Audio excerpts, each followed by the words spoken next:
Why the fuck do you look like that?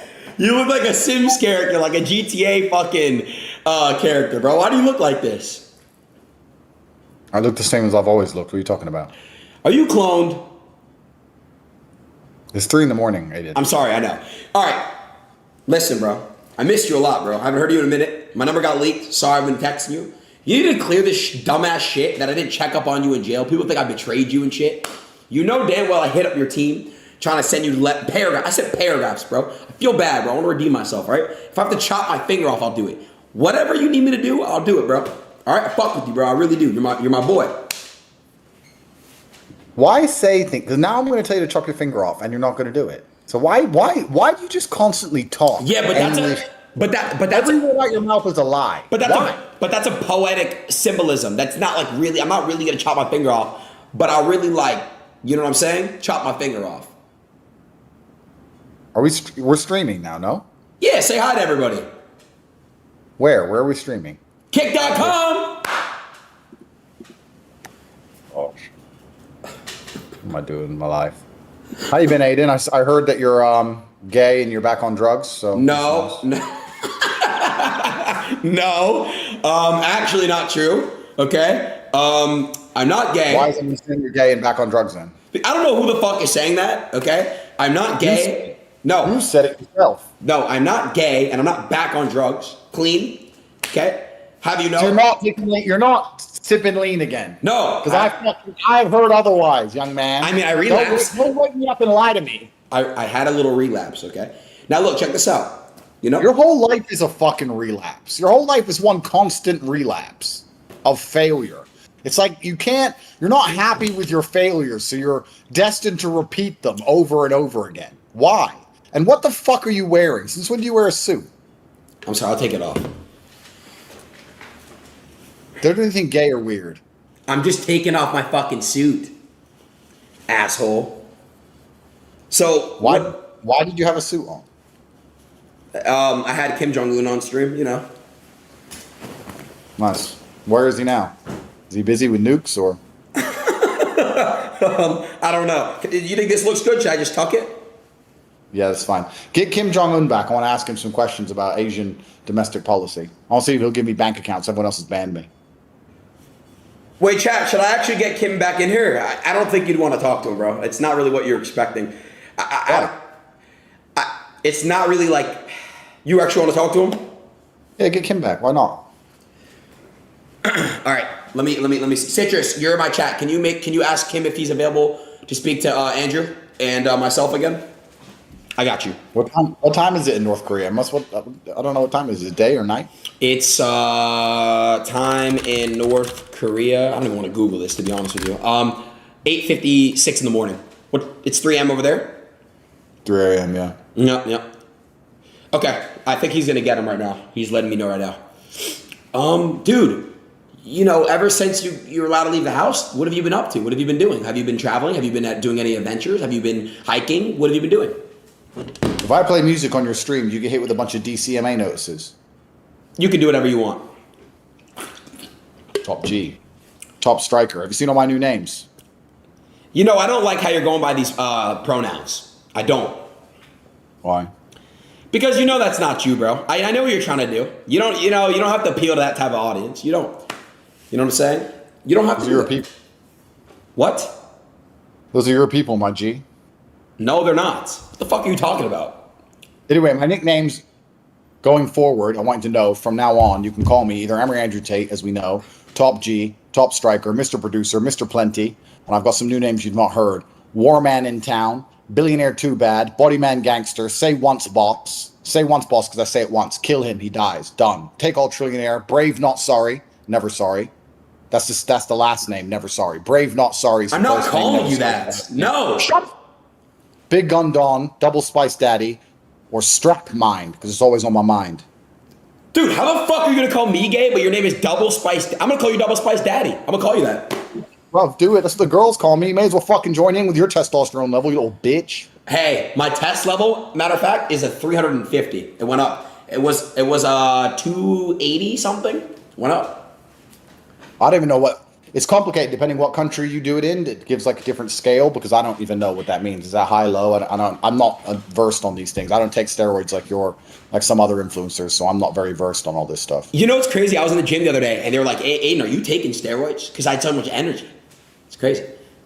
But nah. That's definitely the first thing people think when they see you, G. Yeah. Wait, I think he's ready. They think, oh, bro, he's heavy on the gear. Look at the size of the guy. Adam. All right, hold on. Kim's ready. All right, I'm gonna add you. You just have to turn your camera on. He has to. Hold on, Citrus. I'm gonna add you in here. Is my camera on?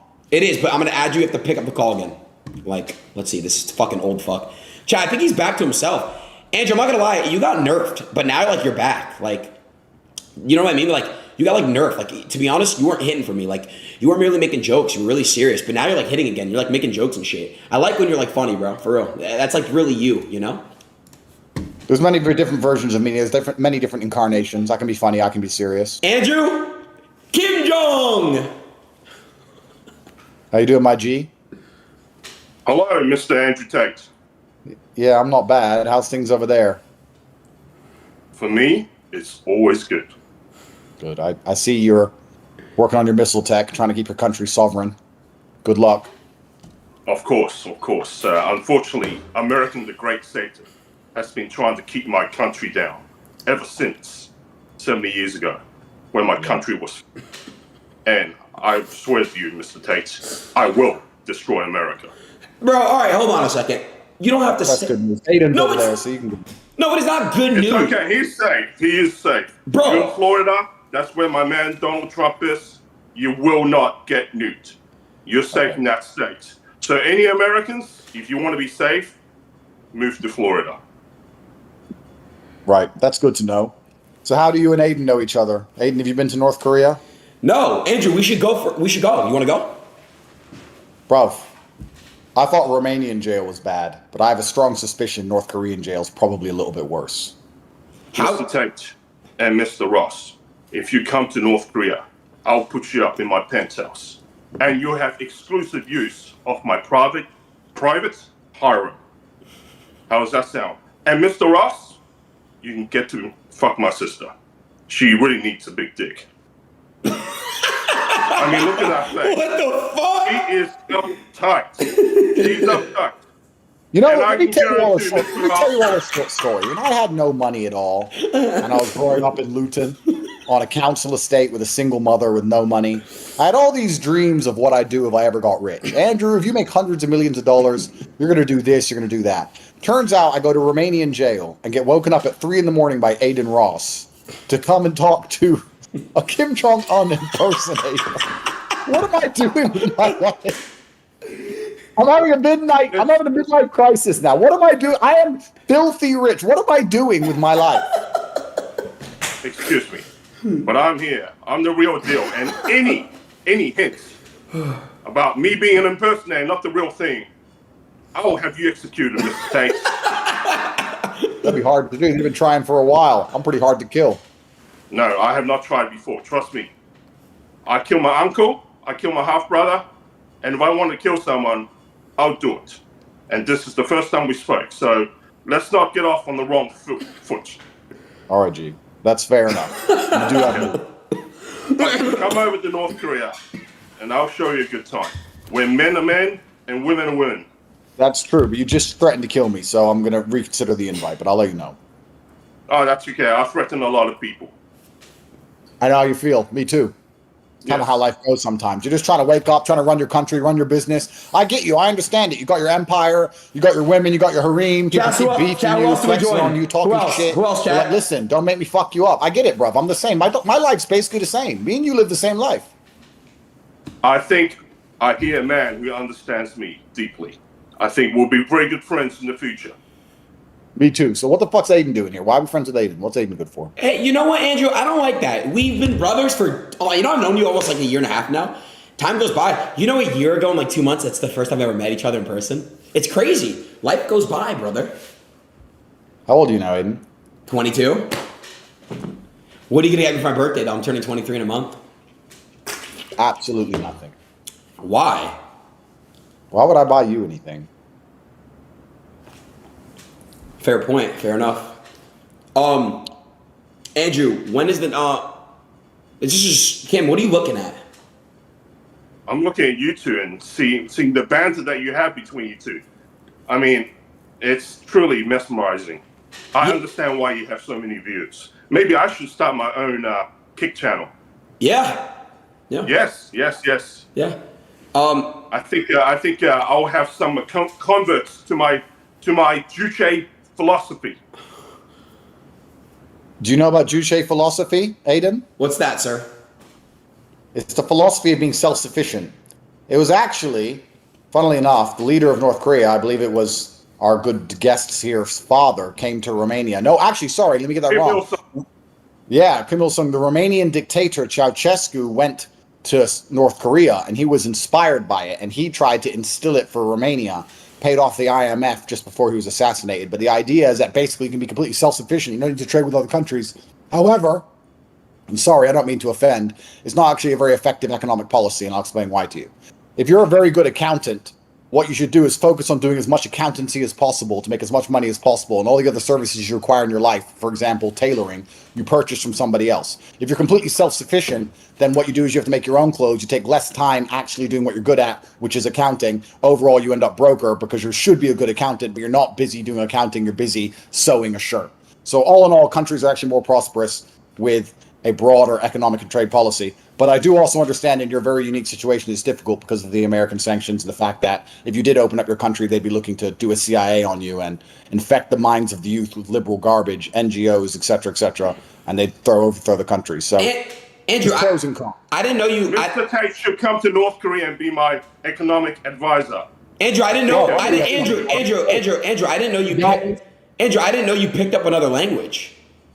Japanese? You learn how to speak Japanese? What's the joke? I don't understand. That didn't hit. So I don't get it. Sorry, I don't understand. That was stupid. Yeah, my bad. That was dumb as fuck for me. I'm sorry, bro. Yo, all right. Aiden, actually, Aiden, tell us a joke that's funny. Go. Okay. Tell us a joke. Go. All right. Andrew, I did the chicken one. You want the rooster joke? I already made you laugh in one of my jokes. You've never made me laugh. Yes, I have made you laugh before. Never, bro. Okay, I'll make you laugh right now. Let me think of a joke to say. Hold on here. Let me see. Okay. Oh, I can make you laugh right now. Nah, I'm not gonna do it. I was gonna prank you with these, but I won't. Okay. I don't have a joke on the fly, man. I'm not really a stand-up comedian type of guy. Andrew, you can't make me laugh.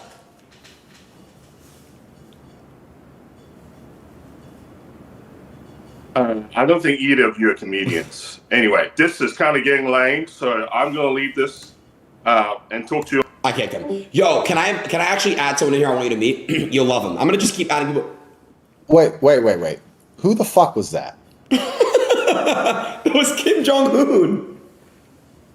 Bro. What am I doing with my life? Cool.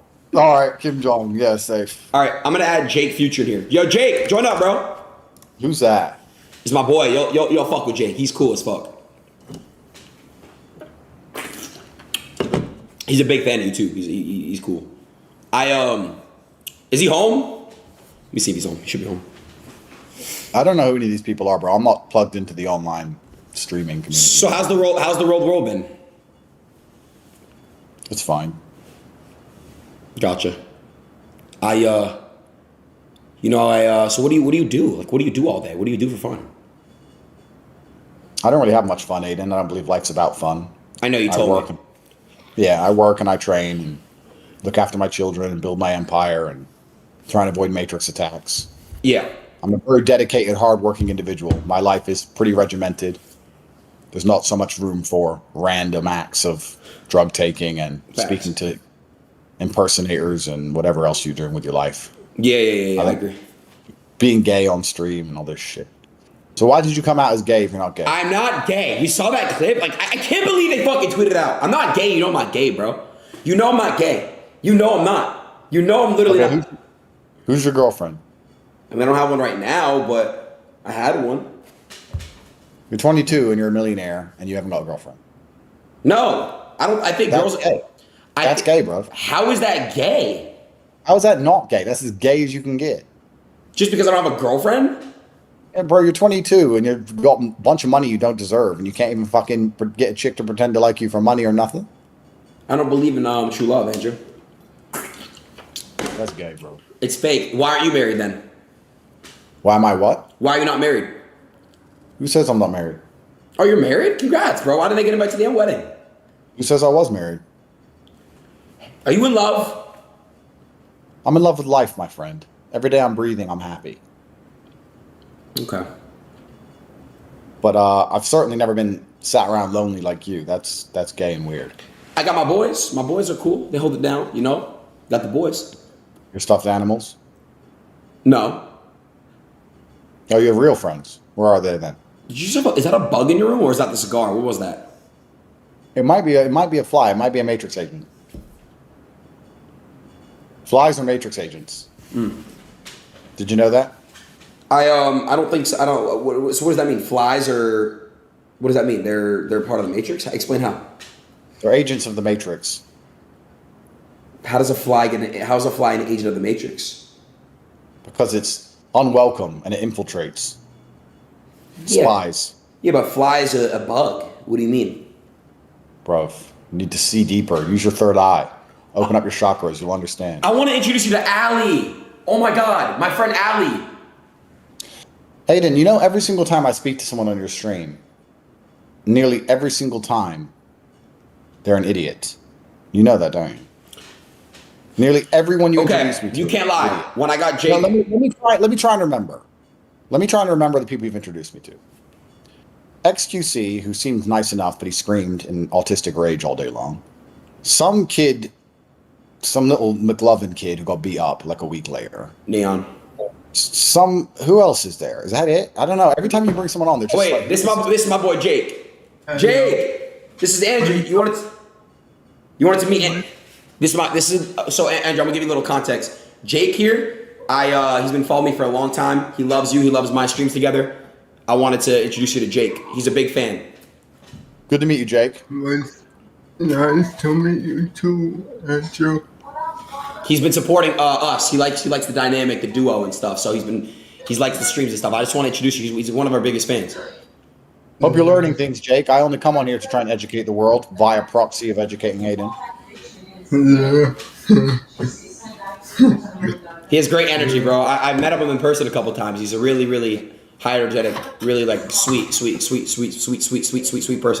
For real. That's good. I like that. Yeah, he's good, man. Jake, you should tell Andrew. So he actually started streaming too, bro. He found a passion. He started to stream, Andrew. He's motivated to stream. He's been putting a lot of Let work. me know the name of your channel. I'll check it out. It's my name, Jake Future Chinese Forever. Good. Me and Aiden. Aiden's going to help you get very famous. Yeah. Very rich, very well known. Exactly, that's the You can goal. take all the girlfriends he hasn't got. Yeah. What the Jake? Yeah. What the? Yeah. What the fuck,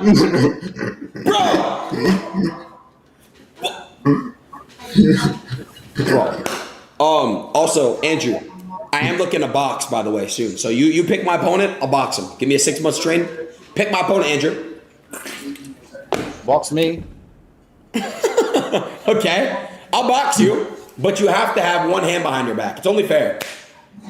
Bruv, that's not fair. I would destroy you. All right, Jake, who would win, me or Andrew? Andrew. Yeah, all you really need to do is to do it on lunch. You want to be knocked out. Knocked out? This guy, you think this bald fuck is knocking me out, Jake? Yeah. Andrew, we could spar for fun. You know, I'm down to, hop on a little jet coming to Romania. Okay? We could spar. It's Thursday. Come here. I expect to see you by Sunday. We're gonna fight. You can't do that, bro. You cannot do that, bro. I have stuff planned. Just like you're... What have you got planned with your very busy, very important life? Tomorrow I'm putting, I have 8 fat people. I'm going to put on an eat 8 with a fat girl. The day after that, I'm having my friend, a couple of my friends, they can't leave a jail cell. Last one leaves a jail cell, gets paid 50 grand. I have some events getting planned. Okay, I don't know why you're doing the jail thing. That's fine. And what's this fat girlfriend? What are you doing? You want to participate in the jail thing? I've done enough jail for now. Okay. So, Andrew, I have 8 fat guys competing against 1 fat girl for an E-date. Oh, don't be like that. And how does it work? What do you mean competing? Explain it all. I don't understand. So, I have 8 fat guys, and there's 1 girl, and the girl has to choose 1 fat guy. Does that make sense? So you're like Fat Cupid, Yeah. and you're one of the fat guys. Ha ha ha ha. You're so fucking funny, bro. No, bro. I have actual fat people. Fuck. You don't want to lose to the other fat guys. I'm not I think fat. you should join them. You should win. I'm not- You should use your charm and panache. I'm not fat. I'm not fat. You're pudgy. Okay, but that's not fat, and I'm not even pudgy, bro. You look. Do I really look fat in this? When are you coming over here to fight then? You said you're going to fight. When are you coming to fight? When should I come? Should I come in December? Oh, Eddie. Eddie. Oh, wait, not Eddie, but wait. How far is Australia to Romania? Far. How far? You don't know basic geography? Far, bro. Far. How many hours, bro? Because I'm going to Australia. I'll stop by. Jake, you have a bright future ahead of you. You should be careful hanging around with losers like Aiden. He's full of shit. All right, bro. You know what? This is fucking crazy, bro. I can't. When you go to Australia? I'm pulling up. I'm going to meet some people, do some streams. Oh, I'm going to swim with the great white sharks out there for a stream. Great. When are you going? December. You want to meet me there? I was supposed to go in December also. I had it all planned, but I'm in the middle of a Matrix attack, unfortunately. Fuck. When you're genuinely influential, you get attacked by the Matrix. I mean, I know you wouldn't understand, but when you're actually influential and important and say things that matter, the Matrix attacks you. When you just pretend to be gay and do drugs and just be an idiot and be a clown, then they leave you alone. If you say things that actually inspire resistance amongst the populace and make people awake so they can resist a slave mind. You don't. Nobody. The mainstream media never sees it, but I really do talk about God a lot. I talk about a lot of people pursuing their passion, manifesting their goals, following their dreams and stuff. I really do a lot. You know. How much money do you get? When's the last time you fed somebody or helped somebody? Aiden? Was the last time I gave out money? Yeah, when's the last time you helped? Yesterday. I do a lot of things that I don't even want to show on the camera. I do things for the camera. I do not for the camera, but I do things on camera. I do things off camera. Like. Yeah. Thank you, Jake. Oh, thank you. Thank you, bro. Yeah. When was the last time you fed somebody, Andrew? Can you put a website on the screen? Put TATEpledge.com on the screen. I give $25 million a year to charity. It's all there. I'll tell you right now. I'll donate to a charity with you, but we have to bet on it. I'll tell you what. This is what we're gonna do. I'll spar you. Loser has to donate 25 grand. Also, but Andrew, you have to run my double in basketball. We'll one-on-one and play basketball. Hayden, why are you talking about winners and losers like there's any chance of it being anything other than you just getting your ass whooped? In the spar, maybe, but in basketball, you're not beating me. You're too old. If we spar old. If we spar first, I guarantee I'll beat you in basketball. You will not be playing basketball when I'm done. Okay, so we're gonna play basketball first, and then we're gonna do the sparring. No, on a serious note, though, TATEpledge.com. I want to make that clear to the world because the MSN never mentions that either.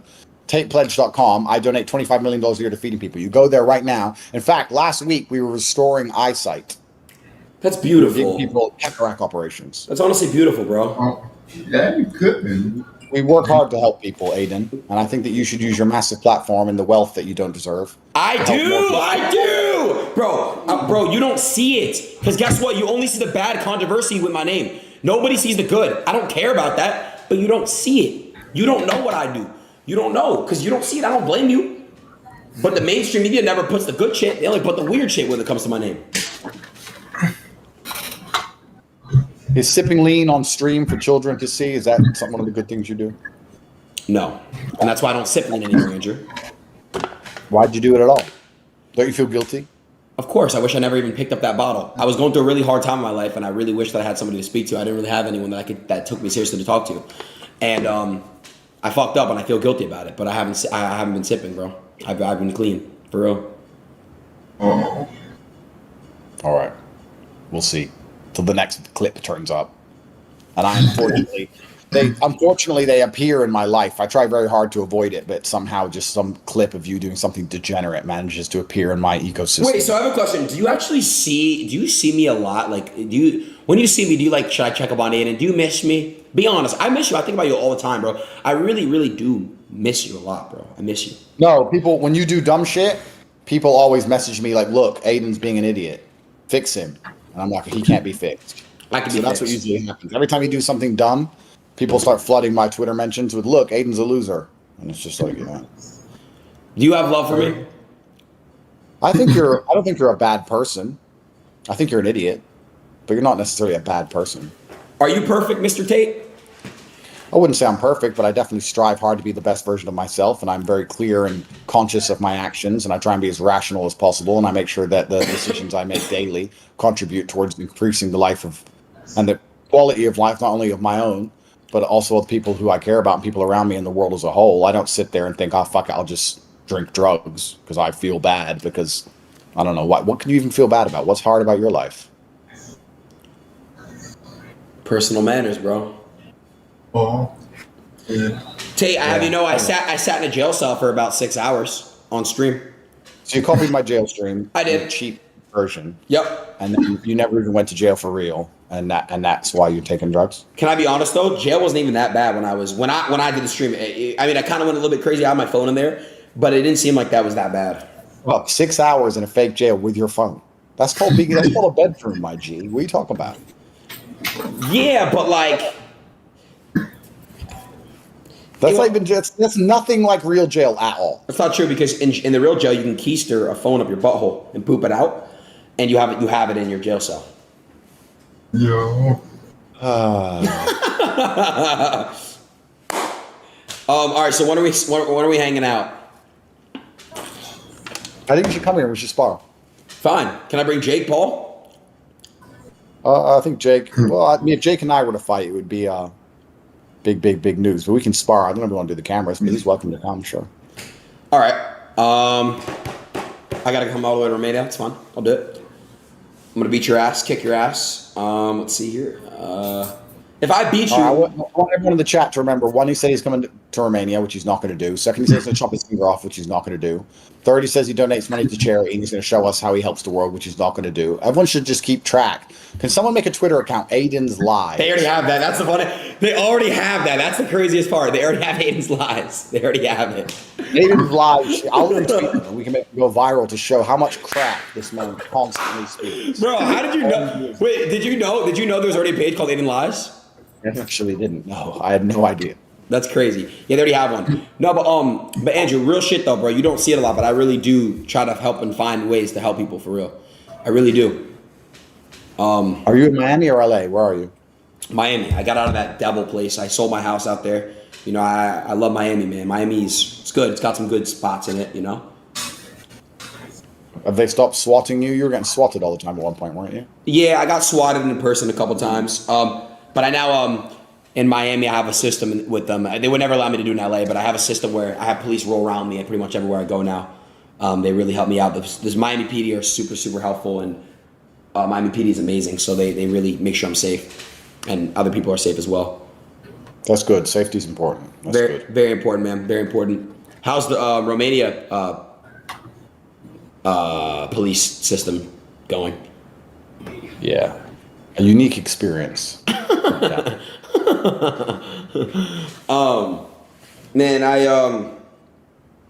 yeah, man. You been playing any video games? I heard you were playing Smash Bros. Super Smash. I would fuck you up at Smash Bros. Stop it. No, you wouldn't. Bro, I would mess you up. You gotta play me in Mortal Kombat. You ever play Mortal Kombat or not? We're gonna spar. That's Mortal Kombat. That's done. Fair enough. But first, I'll fuck you up at Smash Bros. Then I'll fuck you up at Mortal Kombat for real. I'll take your soul like Shang Tsung. That's gonna happen in sparring. Okay, question. Smash Bros. Come here. We play Smash Bros. I destroy you. Then we spar. That's our Mortal Kombat, and that's the end of Aiden Ross and his career. Fair enough. When I go to last thing before you leave or anything like that, when I go to Romania, can we hang out? Can we cook s'mores, watch movies? What's your favorite movie, Aiden? I'm curious. I have 3 favorite movies. There's this movie called The Bronx Tale. It's an amazing movie. I don't know if you've ever seen it. It teaches you a very valuable lesson with life. It teaches you that there's a hardworking man who's involved in the modern day slavery. he's busting his ass off every day, providing money for his family, and he has the real job. And then there's this gangster who pretty much is rich as fuck and is splurging, and he has like the dirty money. And then there's this kid in the middle who's the hardworking man's son, but he caters more to the dirty money. It's just a super good movie. It's like it's a Collateral movie. It's really, really good. Everyone should watch The Bronx Tale. De Niro's in it. It's a good movie. That's probably my favorite movie though. What about you? What's your favorite movie? You like the Matrix? What's the other two? I would say my other favorite movies are. I just watched this. There's some good movies, man. How, Aiden? How can it be How can you say I have 3 favorite movies and you don't know what they are? It's hard. Okay. I don't understand you as a person. I don't get how your mind functions at all. I have 3 favorite movies. What are they? Let me think of some movies. Like I don't know on what level. Are you on the spectrum, my G? What's wrong with you? Yo, Andrew. Yes, I am actually. What are your favorite movies? Okay, I got you. All right. So The Bronx Tale for sure. I'm gonna say this is very, very casual answer. I'll put this at number 3, The Wolf of Wall Street. It's a good movie. I just love that movie. And number 2, it's either Get Rich or Die Trying, or it's 8 Mile. Can you rap? Of course. If I write a rap, will you sing it? Yes. I'm gonna type it out right now. I'll say it. I'll sing it. Come on, let's do it. Write a rap. Can you see? Can you see this? Can you see this? Yes, I can see this. All right.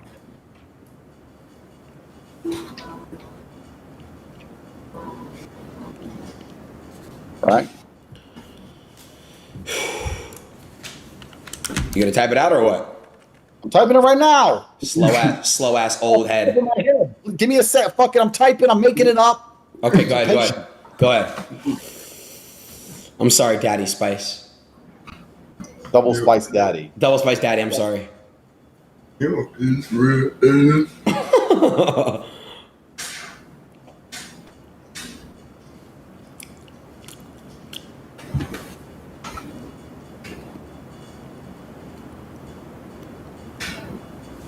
What rhymes with lit? Sit, tit, kit, mit, wit, blick. What? You don't have any wit. A blick, like a gun. Spit. What? Art. Clit, like a woman's clitoris. All right, that's the first line. That's the first verse. All right, here we go. My name ADIN Ross and I chat. Enough shit. My name is ADIN Ross. Being gay is a skit. Drink drugs is haram. It's fun. It's lit. Don't have a girl. Never ever seen a tit. Man, what the fuck are you writing out for me to rap? All right, can I write one and you rap it? I'm not a rapper. So now you're not a rapper. I'm not a rapper. You're the rapper here. Can I just write a song and you sing it? Sure. Thank you. Write a song. I'm not going to sing it, but I have someone who can sing it very well.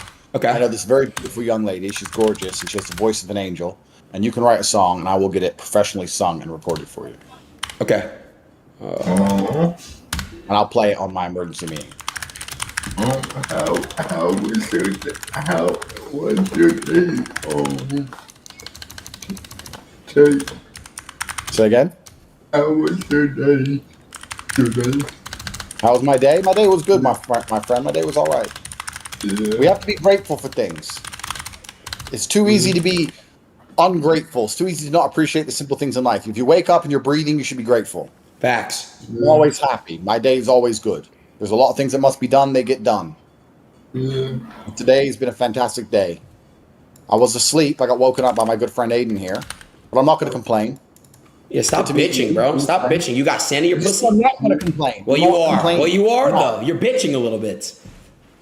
Oh, you're a little knucklehead. I ought to smack you a little bit, huh? A little across the bald head of yours, huh? I like when you smile, man. You know, I'm the only one who makes you laugh. I really bring out your soft side. You're soft. You know what you are? You're a gentle giant. You're a sweetheart. You're like a bear. You're like that little. You're like the little LG bear right there. The little gay bear right there. That's what you are. Look, I ought to cuddle you a little bit, huh? Come on, Mr. Tate. Come on. Oh, come on. That was funny. No smiles. No chuckles. I'm a nice guy, of course. I don't know why you threw in the gay thing. Get the all right now. Hold on. I am, of course, I'm a nice man. Why would I not be a nice man? I'm a very nice man. Hold on.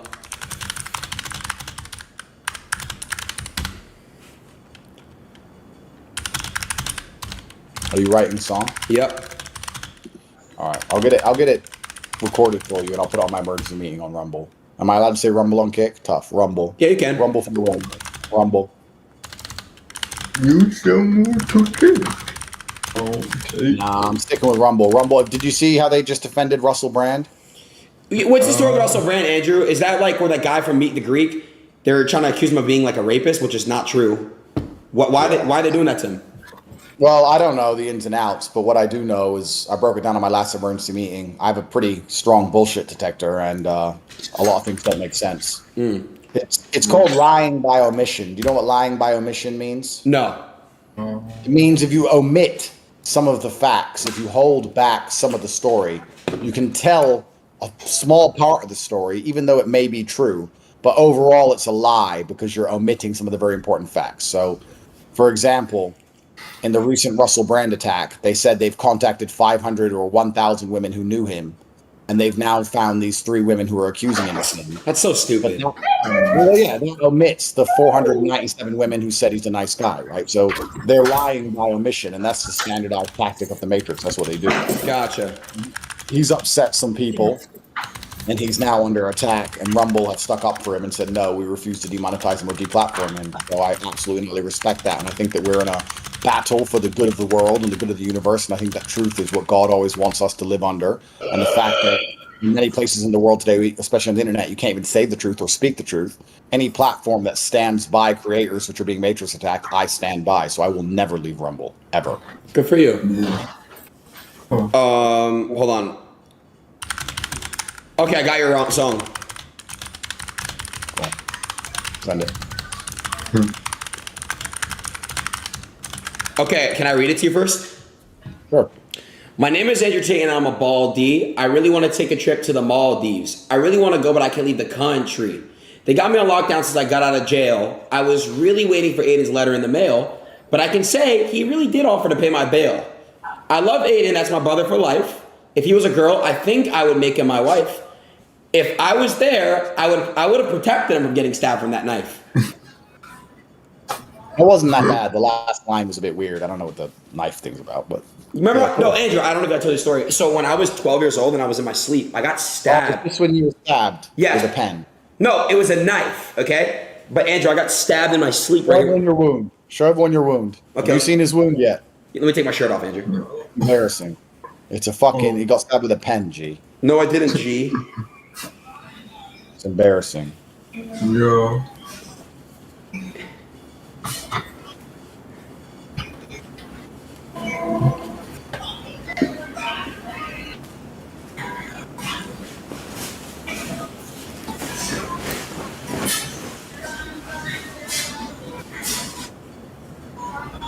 I just see some hairy arm, bruv. You don't see that red mark right there? That's what you call a wound. I got stabbed at 9 stitches. But I ain't snitched, though. Shit. That's not a wound. Jake, Jake, it hurt. That's not a wound. It fucking hurt, Jake. Ah. Okay, Andrew. So I'm gonna come out to Romania. I'll be there soon. It's not shit coming out of my mouth. It's the real deal. I'm gonna come soon, okay? Do you think, this is a question, Aiden. Yeah. Do you think that in the endless quest for views, that the whole streaming society and all of the streaming and all the garbage, do you think it's getting more and more degenerate and pathetic? Yes. Like every time, I want everyone to understand, I don't consider myself part of any of this ecosystem. I talk on Rumble, I do my show, whatever, but I don't follow it, whatever. But every time I see the odd clip here or there, it just seems like just getting worse. It's like a cesspit. It's like a race to the bottom. I get what you're saying. It's like I get what you're saying. It's like everything just seems to be getting worse. The internet seems to be getting worse. More degeneracy. More people just doing crazier shit. Like I'm just saying stupid things that they shouldn't be saying. Like I don't know where this ends. I don't know how good it can be, but I just feel like the whole streaming ecosystem is getting more degenerate by the day. Right. I think the internet is getting worse. I think people are continuing to do the most for the camera. I think people are willing to literally do all just for the camera, for the clout now. We're in a weird spot, bro. The internet is it's getting very weird, for real. It's getting very weird. What's the weirdest thing you've seen in the last month? I probably don't know about it. Tell me. On the internet?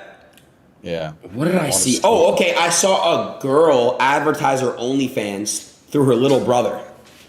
So I saw a girl, Andrew, do a little skit video on TikTok saying, "Hey, what do you think about your sister having an OnlyFans or something like that?" And then it was just crazy. I couldn't believe it. It went viral on Twitter, but it was super fucking crazy. That's just flat out demonic at that point. Where do you think this all ends? What's the final end state? It won't end. People are gonna start doing the crazy shit. It's gonna get worse. I think that's why I really agree with Trump's policies when he wanted to ban TikTok, for example. TikTok, I love TikTok. I mean, you get a dopamine, adrenaline when you swipe.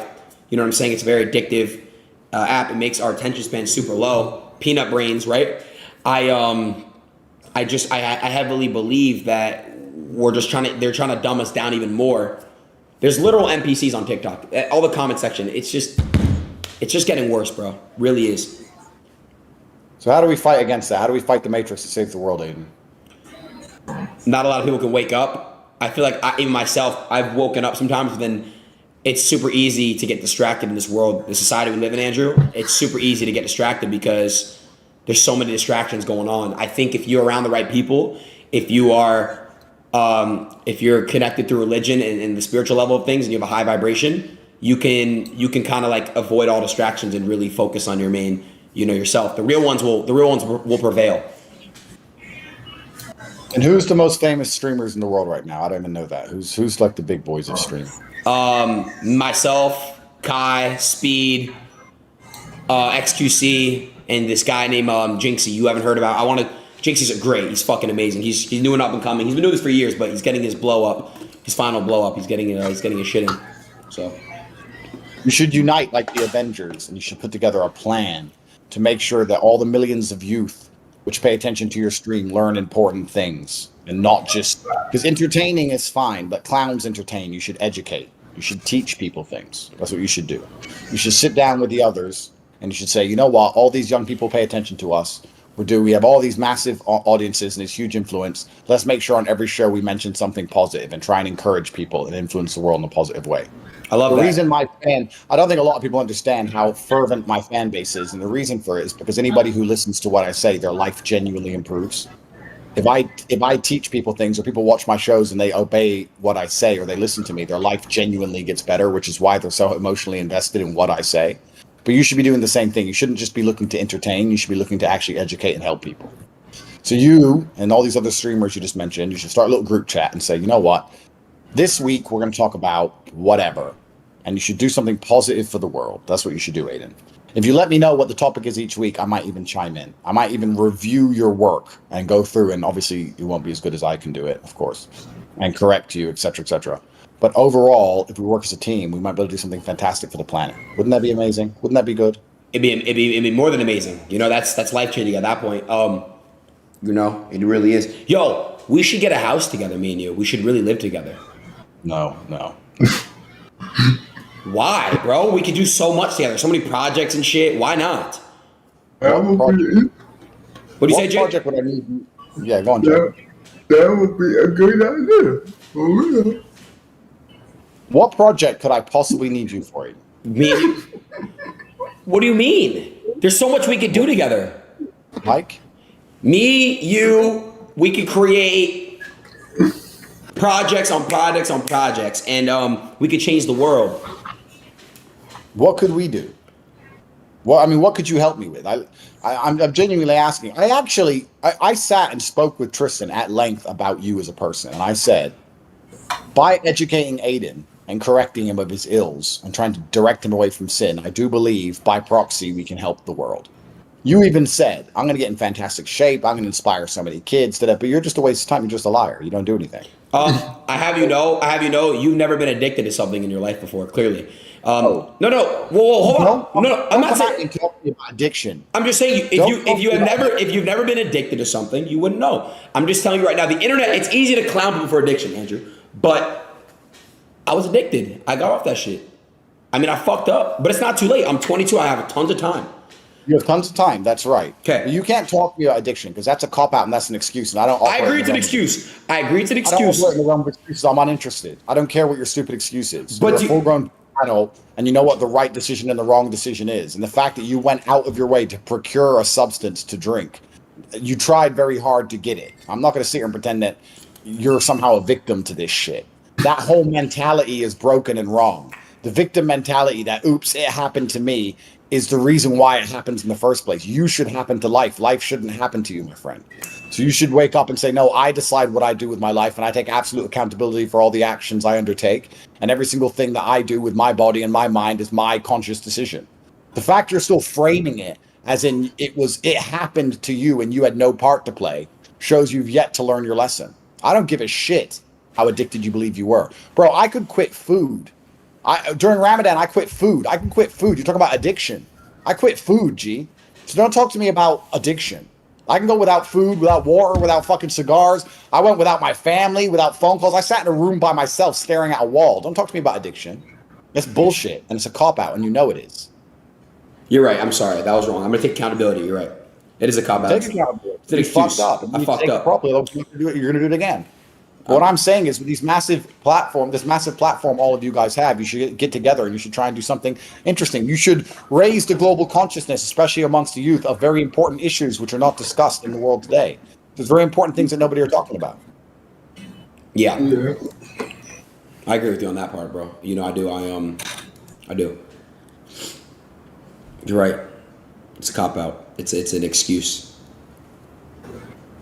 I'm always right. What else happened in the streaming world? Come on, educate me on the drama. Is there anything else interesting, or is it all just you missed Fuzi? Fuzi was like a super. He's gonna come back, but he's a super entertaining streamer. He was going live like pretty much every second of the day. Is it okay if Dylan Danis joins? Oh, bruv.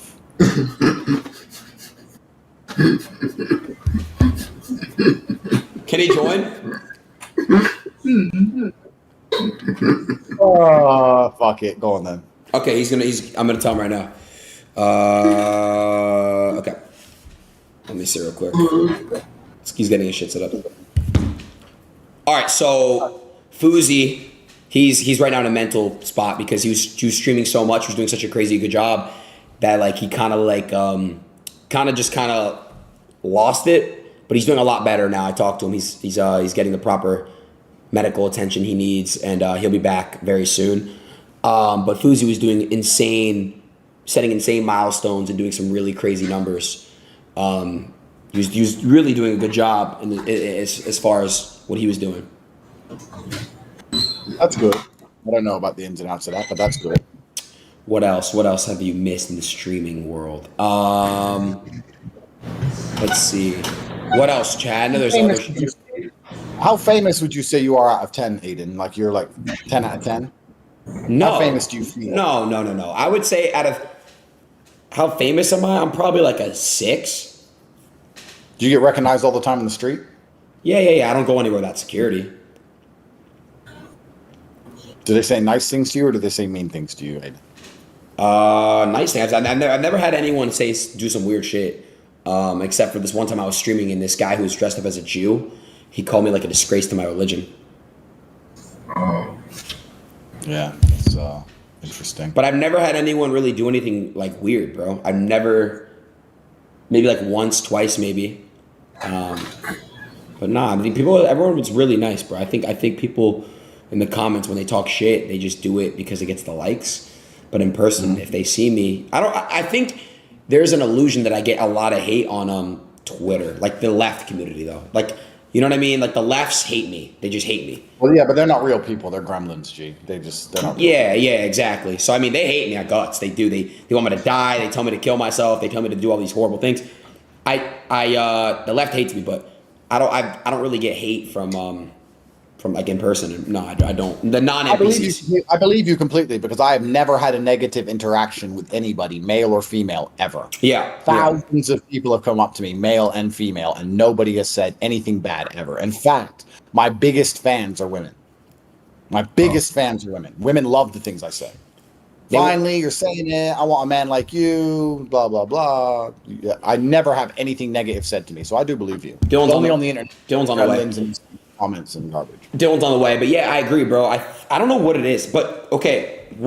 So in the last 10 years, Andrew, the internet has gotten progressively worse, and it's made people do the most for the camera and stuff. It's just progressively getting worse. So you asked me, what do you think is next? What do you think the world we're heading? Let's just say it gets to 2030. In 7 years from now, what's next?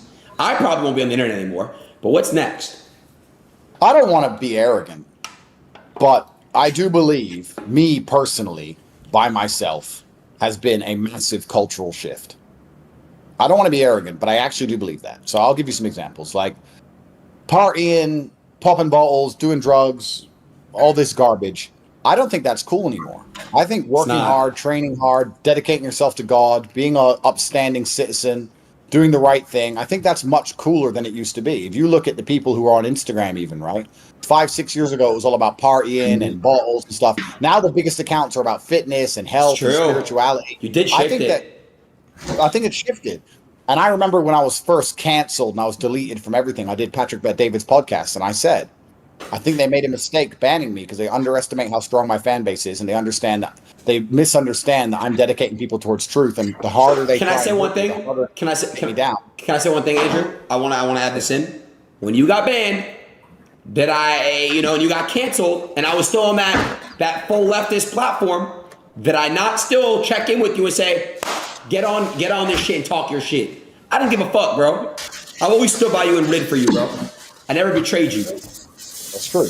But I do think that we're shifting global consciousness, and I like to think that overall we're doing good for the world. And you're saying, where's the world heading? I don't know. The streamer world's kind of a unique one, but in my experience, I think we're actually in a better place. I think we're actually doing better. We have more truth now on the internet than we ever before. We're starting to get a little bit more freedoms. They're trying to clamp down on us, but we can talk about different points of view, different opinions. I don't think that the psychos on the left have the control they had before Elon came along and bought Twitter, and we have some other platforms like Rumble and et cetera we can tell the truth on. Right. And I do think that consciousness is shifting. I just think that the streaming community is one of the unique ones left where people are still trying to race to the bottom as opposed to just do good things for people and just try and be a good person. So if I was a streamer, which I'm not, but if I streamed every day, I just dedicate my stream every day to just trying to do amazing stuff in the world. I'll just say, hello, here's what I'm doing in Nigeria today. Hello, here's what I'm doing in Gambia today. Hello, here's what I'm doing in the Moroccan earthquake. And I try and actually help the world. And I think that that's a better thing to do than just talk shit. I know it's not for everybody, but I think that overall, I think global consciousness is shifting. I'm trying to be positive. I know. Because to a degree, I've martyred myself and I've damaged my own life to tell the truth and to inspire people to be upstanding people. And right. I think that maybe I feel better if I feel like I've been successful in that goal. So I do heavily believe that like you added a shift in the world. My bad, Jay. Can you mute your mic? I think it's your TV. Okay. You're all good. You're good. So I think you added a shift in the world. I think what you've done, you made it not cool anymore. Like I think if you go to the club and shit and you flex all these bottles and these girls in your section, it's not the same, bro. It's like who cares anymore, right? Nobody cares. Nobody cares anymore. It's overdone. It's outplayed. It's overdone. It's like I just don't understand anymore the internet now. You did shift it, bro. And honestly, you made freedom of speech kind of come back on the internet. It was getting really bad, bro. If I would say something that was controversial, I'd be canceled and banned. You added a shift and you added so much influence on basically having people not really get canceled as much. Like you kind of shifted cancel culture in a way. Yeah, I led it from the front, and you're right. I did shift cancel culture because they overstepped with me, and the only guarantee of power is that one day you're going to lose it because you overuse it, and they overused it with my cancellation, and it opened up the. I mean, I opened up a way for people to not be canceled. I was the first guy to get canceled and get more famous than ever before, so nobody fears it anymore. And I don't regret any of the things I've said. I stick by what I've said. Like, women still can't park cars. I'll sit here right now and say women can't park. Right. I see them all crashing. I mean what I say what I mean. That doesn't make me a bad person. And now that I'm on Twitch, I'm gonna agree with you, bro. Girls can't drive for shit. Facts. Oh, you made me laugh. But Andrew, like, but that's what I'm saying. You were ahead of it, and again, like, now when I give flowers to people, it's considered dick sucking in my world. I'm not dick sucking. I'm really seeing facts. You were first to do all these things. You were growing so quick. You were the number one most Googled person. They had to find a way to shut you down because of how much influence you held, right? And then they would blame you when kids at school would mistreat people because they would see these little clips and be like, "Oh, Top G did or whatever." But so you would kind of get like the blame for the toxicity from the youth, but it really is not your fault. That's just how you kind of they would just see the funny clips, not the actual truth you would speak, you know? Yeah, I mean, that's what they try and do because that's how the Matrix works. It lies by omission. It takes very small parts of the overall picture. Yeah. And it amplifies the small parts it wants to try and paint a narrative which happens to be false. That's what they do as a whole. The Matrix lies by omission constantly and permanently. Right. I know overall inside my heart I'm a force for good. And I don't regret anything I've ever said. I don't need to regret it. I mean everything I've said. I stick by it. But I do think that we're entering a consciousness where now all the shit that used to be cool isn't cool anymore. And we have to decide what the new cool is. And the new cool is, training and working hard and taking care of your family and believing in God. Yeah, that's all cool. But there has to be a stage after that. So what is after that? What is that? I don't know. We're going to see because you can't be a hero without a villain, right? Right. I don't think people at home understand that. I understand very well the harder they attack me, the more important my message is and the more important my message becomes. You can't be a hero without a villain. So we're going to have to see what they try and impose on the world and what slavery comes next that we have to resist against. But I think that inspiring people to be brave and strong and perspicacious and pay attention and notice things is a very important tool and a very important way to resist the Matrix as a whole. So I don't know. When's the last time you read the news? I don't do it anymore. I can't. It's bullshit. It's all a lie. It's all bullshit. Where do you get your real news from? You honestly, nowadays, I don't know. You know it's crazy. And now it's even on Twitter. Now with Elon Musk allowing everyone to be verified, you don't know what's real, what's fake anymore. You know what I mean? You see all these accounts that are verified. Twitter was my main news because I'm not your generation. So and my chat could agree. The youth, we check Instagram and Twitter. We don't really go on like the news. You know what I'm saying? That's really our parents. So the news is fake. 90% of what you see is really fake, or it's very what's exaggerated. So I don't know what's real, what's fake, Andrew. It's hard to tell. You have to really just see for yourself. I guess that's our next mission. That's our next mission, ADIN. We have to teach people to discern the truth from the lies. If we do that, we can save the world. So Andrew, seeing is believing, right? I don't really. You can't really. If I tell you something, right, and I'm a news outlet, and I tell you something. For example, I'll give you an example. Andrew, I was in New York City. By the way, New York is horrible now, Andrew. All these NPCs, I would go around and ask them how many genders are there. They couldn't answer it. They were afraid. I'd be like, so when you're at a gender reveal, how many colors are there when you pop the balloons? 2, how many genders are there? They wouldn't do it. They couldn't say it, right? Check this out, Andrew. I would ask people, Trump or Biden? I'm a black woman. I can never vote Trump because I'm black and he's racist. And I'd be like, Trump or Biden? Biden, isn't Trump in jail? That must mean he's guilty of something. These people don't really do their own research. They look at these articles that they see. Trump indicted because of charges. They try to really pin it on Trump. I look at you and Trump. I would love to see you and Trump eventually have some type of conversation. I need to see it. That is just something I need to see happen. You and Trump, right? Because these people are so brainwashed by the front page, they're afraid to click it. It's just, everything is super propaganda. Everything. Well, it takes a degree of bravery to resist the slave mind. That's one of the things that's lacking in the world today. That's why I was seen as such a threat, because I was inspiring bravery amongst men to stand up and have an opinion which is counter to the culture. Right. Having an opinion which is different than the news says requires a degree of bravery because you will be attacked for that. Look at what's happening to Russell right now. This is what happened. What did he say though? What did he say for them to start coming for him though? He went against Big Pharma and went against the vaccines, and now this has appeared. Gotcha. Okay. Yeah. So who funds the MSM? Do you pay for it? No. Well, I don't. What's the MSM? No, I'm saying. What is that? Does anybody pay for that shit? What's the MSM? Mainstream media. Who funds it? I mean, the government does, right? Big Pharma funds it. Big what? Amongst others. So if you attack them, they're going to hit back, right? Of course. Yeah, it makes sense. You can't come at their mainstream media, or else they'll come at you. So it makes sense. It's just I gotta see Trump Tate. I gotta see it, bro. I gotta fucking see it. And you guys are on Rumble. I gotta see it, chat. We gotta see Trump Tate. Do you think he's going to win the next election? I think, you know what's funny, Andrew? The shift in cancel culture, what you've done. I'm not saying Andrew Tate is the reason why Trump's going to win the election. What I'm saying, what you've done is you made people realize, you know what? Look what they're doing to Andrew Tate. They're trying to pin him down with all this bullshit because he's speaking the truth. Now look at Russell, same shit. Look at Trump, same shit. They're trying to speak the truth and help people. Trump is our best bet right now we have as far as you know what I mean? He's all we got. Yep. We can't go with Sleepy Joe. Joe Biden, he lied about the being what did he say about the 9/11? He lied about being out. He was there the day after. Yes, right. He lied about that. He can't even formulate a proper sentence, Andrew. He doesn't know what he's saying. If he wasn't in office, he would be in a retirement home. It's the truth. So what I'm saying is they're trying to force Biden to come and get reelected again.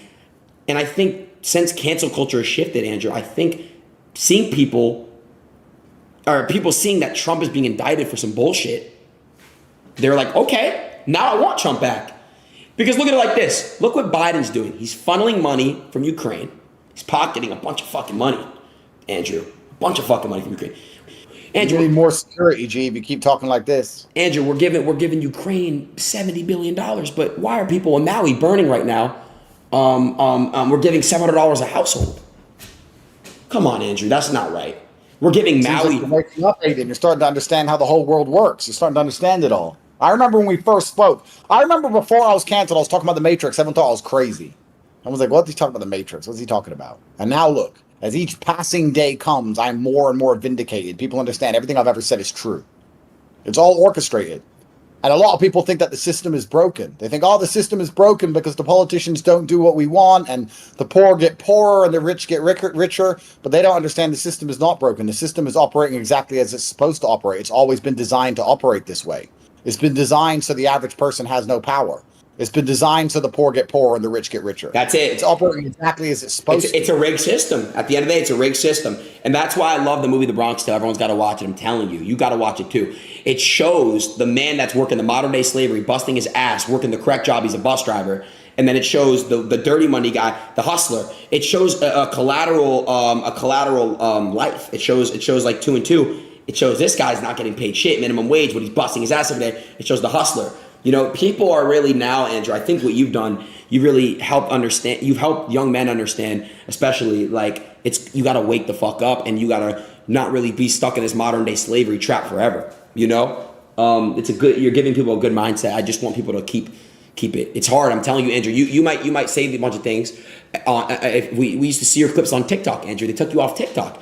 Andrew, my TikTok with you, I know was, who the fuck is he? I need my balls yet? Or whatever the fuck, the gay TikTok I did with you or whatever.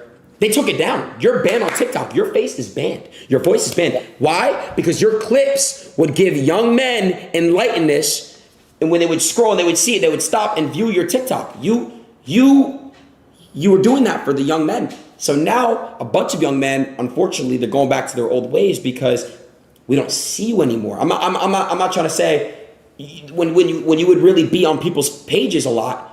It was easy to lock in, Andrew, but now we're getting distracted by bullshit and this and that and this.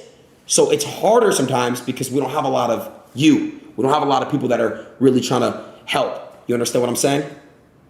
That's right. That's why you're going to put the Avengers together.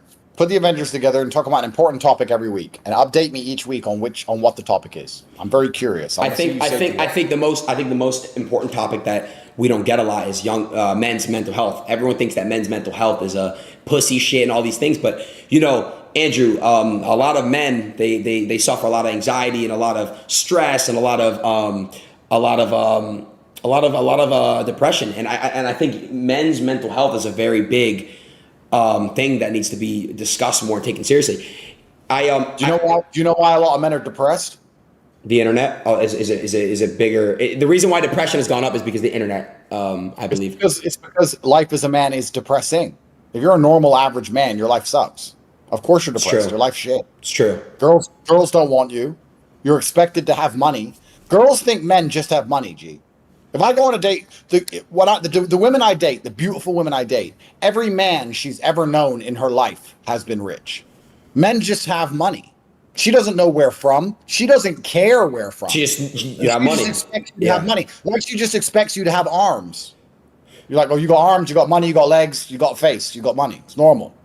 They don't even, because in their world, when you're that beautiful, you don't talk to broke guys. No. You never met a broke man. You never sat with them. You never paid any attention to them. So every man you've ever dated or been with is rich.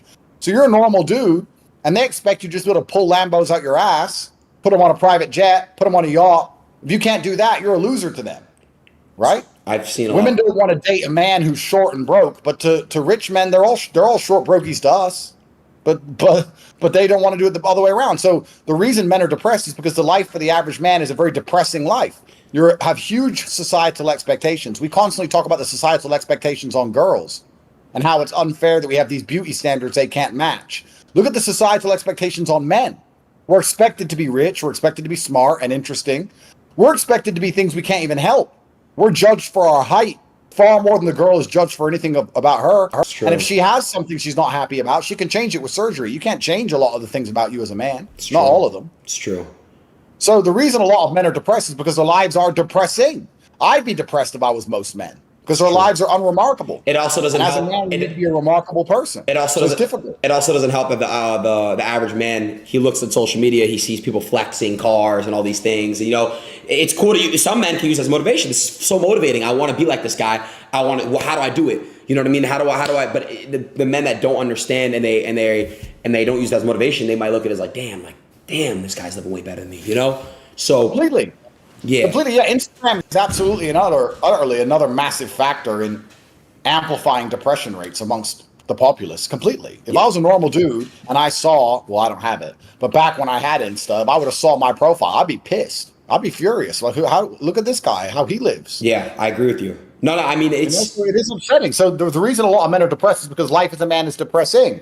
But the bottom line behind it, the red pill, is that nobody cares about men and nobody cares that we're depressed. That's it. And they pretend they care and they say, oh, we care about men's mental health. But then what do they offer as a prescription? They offer more of the slave mind, more obedience, more complicity. They want us to sit there and be better slaves, but that's never going to result in happiness for a man. You're not going to be happy with yourself inside of your heart. You're not going to be respected by women. You're never going to be rich and successful. Inside of every single man, there's a rebel. We like the idea of standing up and saying the things we're not supposed to say. We like the idea of standing up and sticking by what we believe in, protecting and providing for the people we care for. Even those things are seen as wrong now.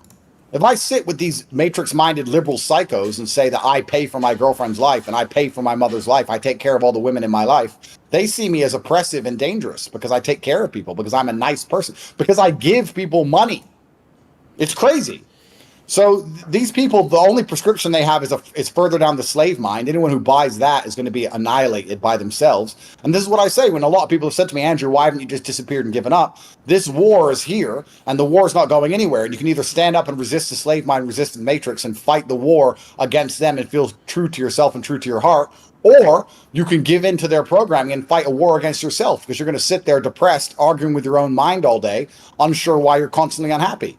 Men are unhappy because the life path which has been laid out for us is a depressing one. It's a depressing one. That's why men are depressed. It's a depressing life. Damn, it's true. Girls have it so much, girls really have it the average girl has it so much easier if you think about it. It's different. I guess it's different, but it's not, it's corny and it's super fucking pussy to if you're a man and you, how do I put this in the right words? What you just talked about, it's almost as it's not talked about ever. The average man life being depressing. It needs to be talked about more. People need to be more vocal about it. People need to really, That's why, Andrew, I really believe school's so outdated, as you and I both know that. Schools are so outdated. The average man is in debt, right, Andrew? Like, would you say what percentage of man is in debt? I think everybody's in debt. And yeah, the educational system is femme-centric anyway. It's designed for females to excel over men. And New York City, NYU, we were interviewing them, and they were saying that their tuition's $100,000 a year to be in NYU, and they were learning about genders in their fucking school, they were telling me. They're learning about gender shit in their school. So they're being taught bullshit and paying $100,000 a year. So by the time they get out with a bachelor's, which by the way, a bachelor's really doesn't do anything anymore. You need to go for like a 5th or 6th year. So they're gonna pay $500,000, come out with a degree. They're gonna be $500,000 in debt. They're gonna come out with a degree, and they can't. And that's not even guaranteeing a job anymore. The school system is so outdated, and I genuinely believe that schools, high schools particularly, need to be teaching students about mental health, and they need to be teaching people about what's right and what's wrong, and like what matters in the real world. Why in school was I not taught about expressing my feelings and talking about real shit? Why in school am I learning about shit that won't apply to me? When was the last time you ever used a Pythagorean fucking theorem or a periodic table, right? Why am I not learning about certain shit like that? Taxes. They want us to come out and just know this shit. I don't know how to fucking... Yeah, the educational system is not designed to free you from the matrix. It's designed to prepare you for the matrix. And it's designed to prepare you for slavery. Yeah. This is why I'm seen as such a threat. So the UK government has banned me from schools, and they say that I'm dangerous to the children.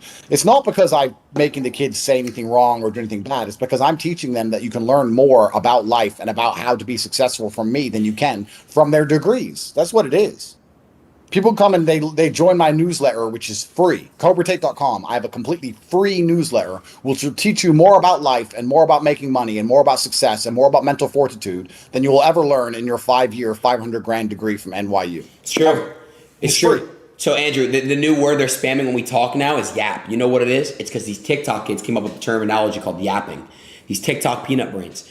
And what it is they don't have a high attention span. So anytime that we're having a real conversation, it's flying right through. It's coming out this year, come out the other year. They can't get a grip on a fucking topic anymore. They want us to run around and scream and be stupid and jump and throw out computers and garbage, which is fine. Yeah.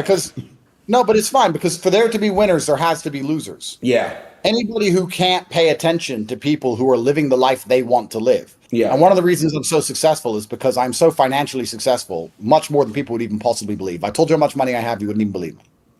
And I think you told me in person, like a ballpark or some shit. But like I was like, damn. I be honest, it is way more than what people say it is. I'm gonna be honest. Yeah. I have a very fantastic life, and if people can't sit and pay attention and say, "Look, this guy's living the life I want to live. I should listen to him," because they'd rather it be cut down and condensed into few-second clips, or because nobody's throwing a drink or acting like an asshole, it's not interesting to them. Then they're born to lose. I agree. There has to be losers for there to be winners. So that's not a problem to me. I'm not overly concerned with the losers of the world. What I am concerned with, and the people I do care about, are the people who are smart enough to look at their life and look around them and say, I'm only going to live once. Perhaps I will live into eternity. That's a spiritual question, but I'm living on this version of reality. I'm this person once. This is my existence, and it's shit, and I want it to be better. But you're never going to be able to excel as an individual if you can't pay attention to anything ever. So you're right. Yeah. TikTok has destroyed the brains of the youth. TikTok has destroyed the world. But it's not just TikTok. It's also streaming. Bro, that's why I asked about the streaming culture. Every single person I see on stream is doing some dumb shit. I agree with you, honestly. Streaming it's damaging for sure. It wasn't always like this, bro. I've been streaming for years, Andrew, a lot before a lot of people knew who I was. It wasn't always like this. The chat is different now. The community is different. The people are different than what it was before. It's because what's happening now is they're coming from TikTok. They'll see a clip. They're like, okay, cool. I'm going to catch him next time he's live. And they're going to bring that negativity, TikTok attention span, peanut brain to a chat. And they basically want to see people do the most for the camera. And so the streamer is pressured because that's his job. He has to entertain. He has to perform. So It brings him to a, damn, what do I do? How do I perform? It plays with his mental. And the reason why I'm speaking, because I've had it before. I completely believe you. I believe you. But I still do. I like to be positive, and I do think the consciousness is changing. And I think that we're entering a reality where there is going to be a shift. Well, who's the third person? Dillion Danis is on the way. Dillion. Right. My man, Dillion. Dillion Danis. But no, and then we're entering a new stage of consciousness, and there's going to be two types of people: people who want to get better and live a good life, and people who don't. Do you guys have the same tattoo? Got the shades and everything. Dylan, you have the same tat as him?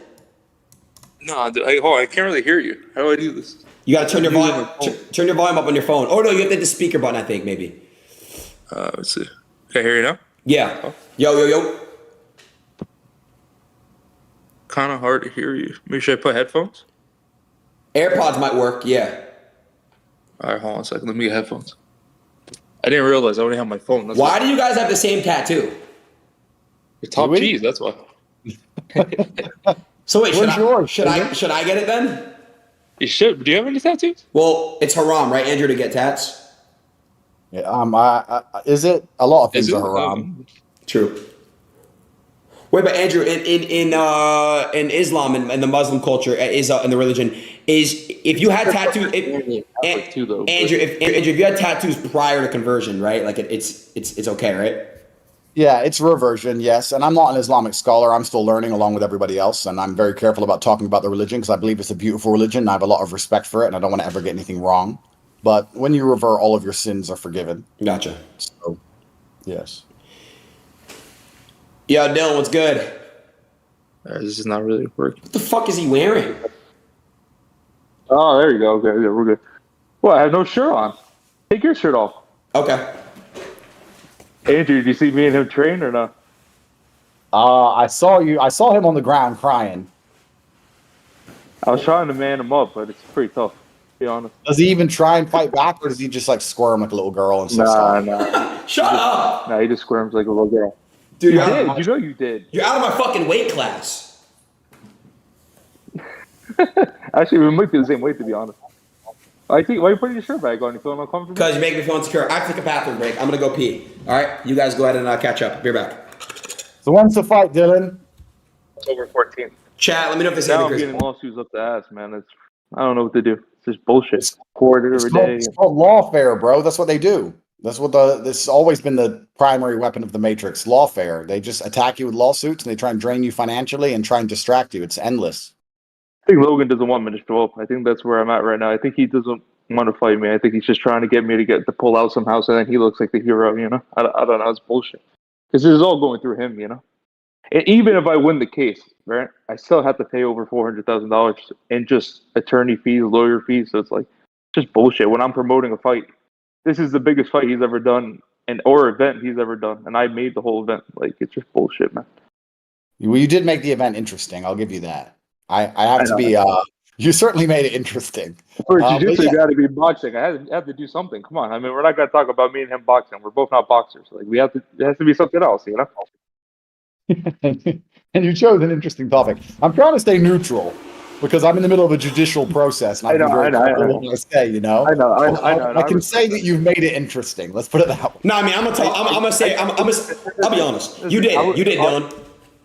But one thing I'll tell you, this would have never worked if it wasn't Logan, if he wasn't a scumbag, and if it wasn't true what was being like all the stuff I put out about his girl is real. Everything is real, and that's the only reason it works. And I never said anything about her. I never put like you're a whore, this or that. I just put pictures up, and I just let the people decide. So that's how it went. And like I think it would only work against Logan. Like if I was talking about Dustin Poirier or something like that, or someone else, I don't think it would have worked as the same way. So that's my opinion on it. Dylan, and I'm not getting any back end. So he's making all the money off this, and now he's trying to sue me. So like, fuck him, man. So, what do you think, Aiden? I'm saying, if you're being sued up the ass, are you guys still gonna fight? We're supposed to, yeah. But like, what's the point in this? Like, I'm getting another lawsuit every single day. I have to go to the gym. I got guys waiting at the gym trying to fucking serve me papers. I can't even go to the gym. Now they dox my fucking apartment, and I'm trying to get swatted all the time. Like, it's fucked up. Welcome to the club. We've all been swatted. Me, Andrew, and you now. So, welcome to the club. I guess so. Yeah, it's just bullshit, bro. It's just fucking with the training. But he's an easy fight, so I really don't mind. I can't wait. Yeah, it's lawfare. It's endless. And I like to consider myself an arbitrator of truth. I like to consider myself a pretty fair guy. What you just said is pretty fair. You're presenting information without comment, and you're allowing people to come to their own conclusions. And the only reason I'm getting more upset now at her and I'm going at her is because she's suing me, and she's suing me over trying to lie, saying I hacked her Snapchat in 2014 on an iPad. I'm like, what the hell? I don't even know who the hell you were in 2014. Like, it's all bullshit stories trying to make me look like a bad guy that hacked their stuff. Never hacked anybody's stuff. Those pictures are all easily found online, you know? Like, I could prove that everything was online already. So even though Chat, Dylan or Logan, who y'all got in the boxing I match? still have to pay my attorney fees and my lawyer fees. This case can go on for 2-3 years. So, like, it's just bullshit, you know? I'd rather give that money to people or to the people that he scammed in that sense. Yeah, that's how lawfare works. They attack you endlessly. And I mean, Logan and I have had our disagreements in the past. That's certain. But I thought he was an entertainer, you know. I thought he would have understood the promotion side of this, you know. So I guess not. I guess he can't handle it. He's egotistical. He can't handle when he gets the fire put back on him and he can't control the narrative. He just sues. So just like a Chris, I mean, yo, Dylan, later this week or next week, would you be down to do what I did with Fury and KSI? Would you and Logan be down to come into Discord together on my stream? I don't know. I mean, sure. I don't mind doing that stuff with him. It's just he talks over you. He yells. He kind of does this whole WWE thing. It's just like really annoying to talk to. But I mean, I don't mind. He doesn't. And whenever you make a good point, he'll just be like, he'll go to the next thing, and then he'll just like try to start yelling again and try to not let you prove a point. He's just really like, you know, he doesn't know how to have a discussion. Okay. do you think he's happy with his relationship? I think now, no. I don't think so. I think he didn't know a lot of things that I know, and I know a lot of things that I don't put out there. That how many guys that she's done? Like it's some crazy shit that she's a crazy girl. Like I don't know. I mean, he might be happy, but I don't know. I think he's going to get divorced. He's going to get half his money taken in a couple of years. Jesus. But I mean, yeah. Yeah, I'm not here to personally attack anybody, but I do think in my personal experience, I'll speak from my own personal experience. In my personal experience, women who have been with lots of guys, they struggle to stay dedicated to a guy. Yeah. Especially the girl that has been with over celebrities-wise, probably 20, 30 celebrity men. And then regular guys, probably over 100, and maybe more that I know of that I haven't put out there. And like guys that there's guys that are in the city, like just like club guys that have dated her for like months on end, taking her to weddings, and like multiple groups. You know, she grew up in New York City, so she was just like that kind of normal socialite girl that dated every single club guy, stuff like that. He was actually presented, so the way he was presented to her is from a club guy. He's a promoter. And basically, like, you know, when you go out, and you guys probably have done this, like, you know, you go out with a promoter, they want to bring you chicks, and they do that kind of thing just to, like, look good. So he was actually brought her by a club promoter, and then he ended up marrying her. That's how they got together. That's the story.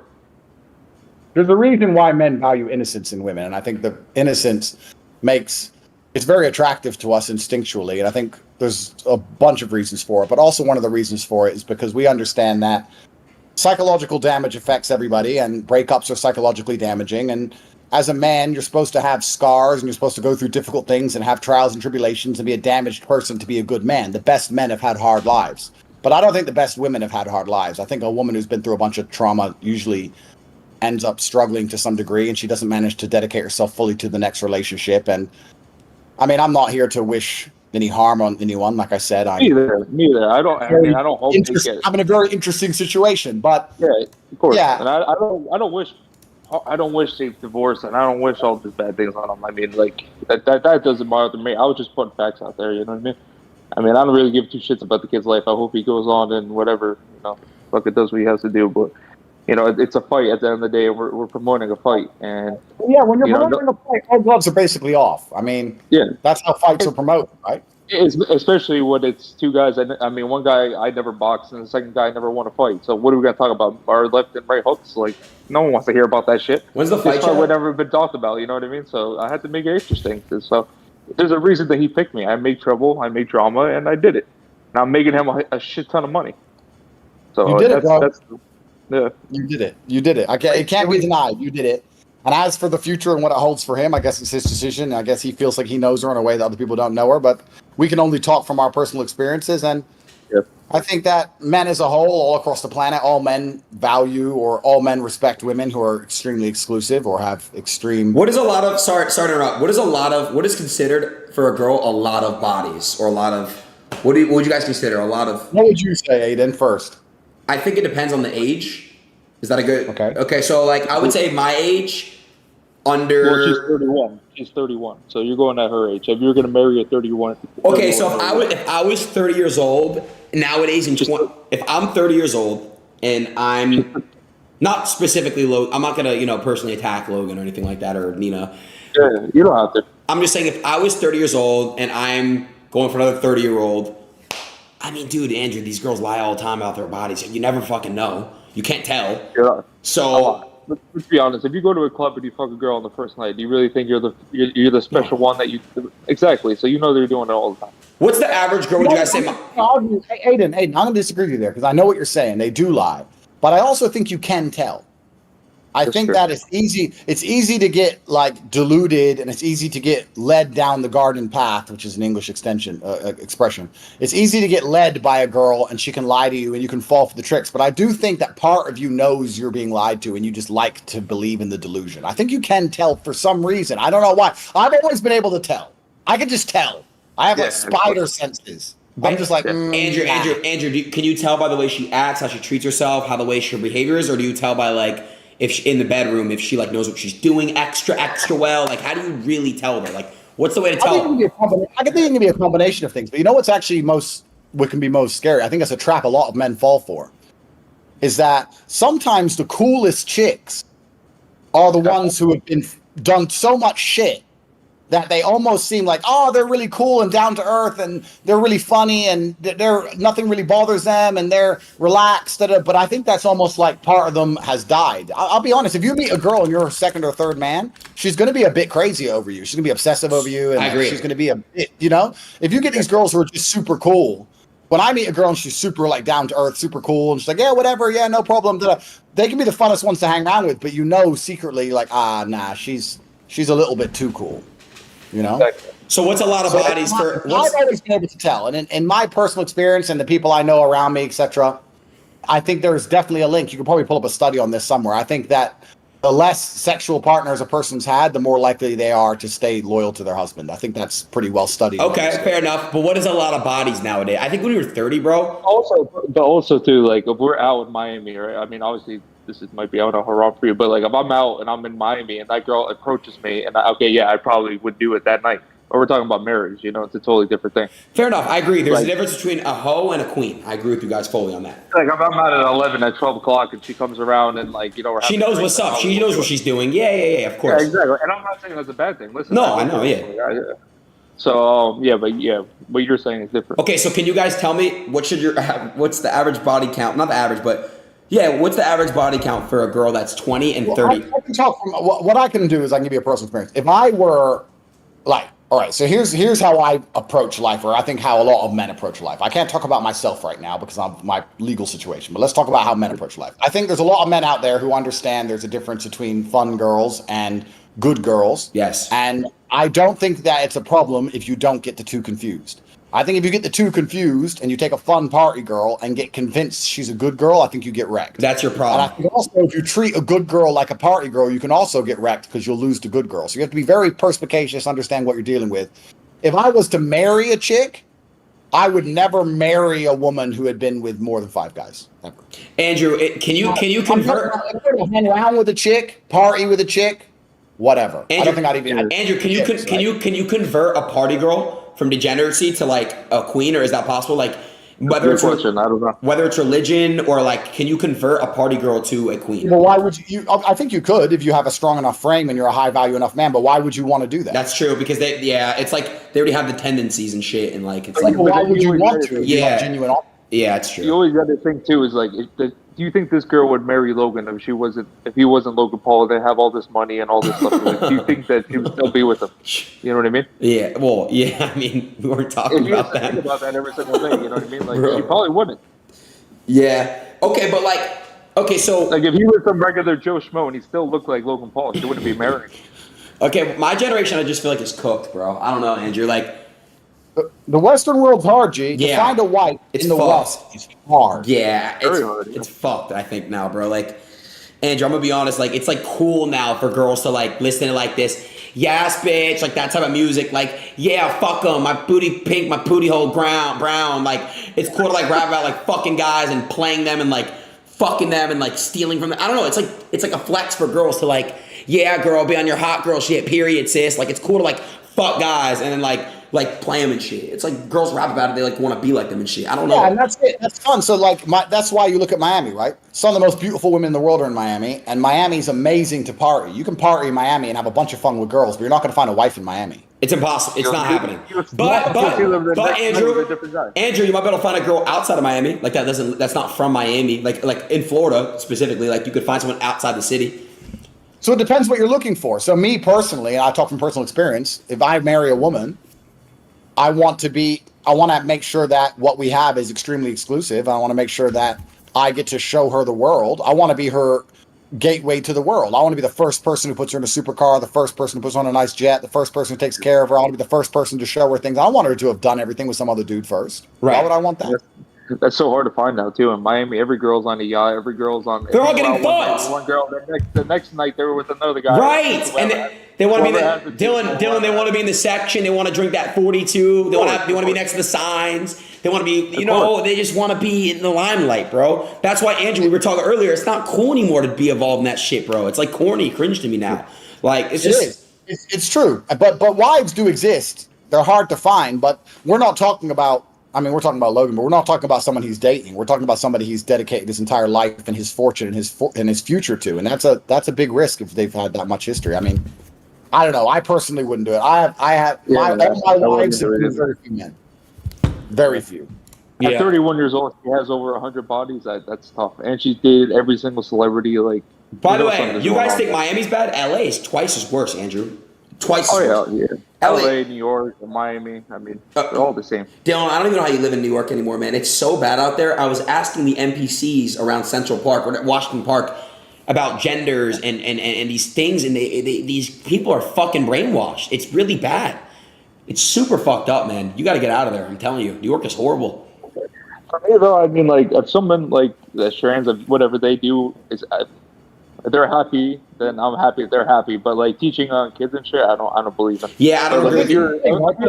Let's be honest. Let's cut the shit, right? We're living in a world now where me saying that female innocence is respected is enough for me to get demonized and them to put me in jail and attack me with the full fucking attack. They'll put me through lawfare. You're going through lawfare now, Dillion. They put me with lawfare criminal for saying that women's innocence is respected, but we know, all men intrinsically know, that female innocence has always been respected. Promiscuous females have never been respected since the dawn of human time in any culture, in any religion, in any country. Even the West, only 50 years ago, promiscuity was massively frowned upon. I think that every single holy text, it doesn't matter what religion you are, speaks the same thing about how important it is to avoid female promiscuity.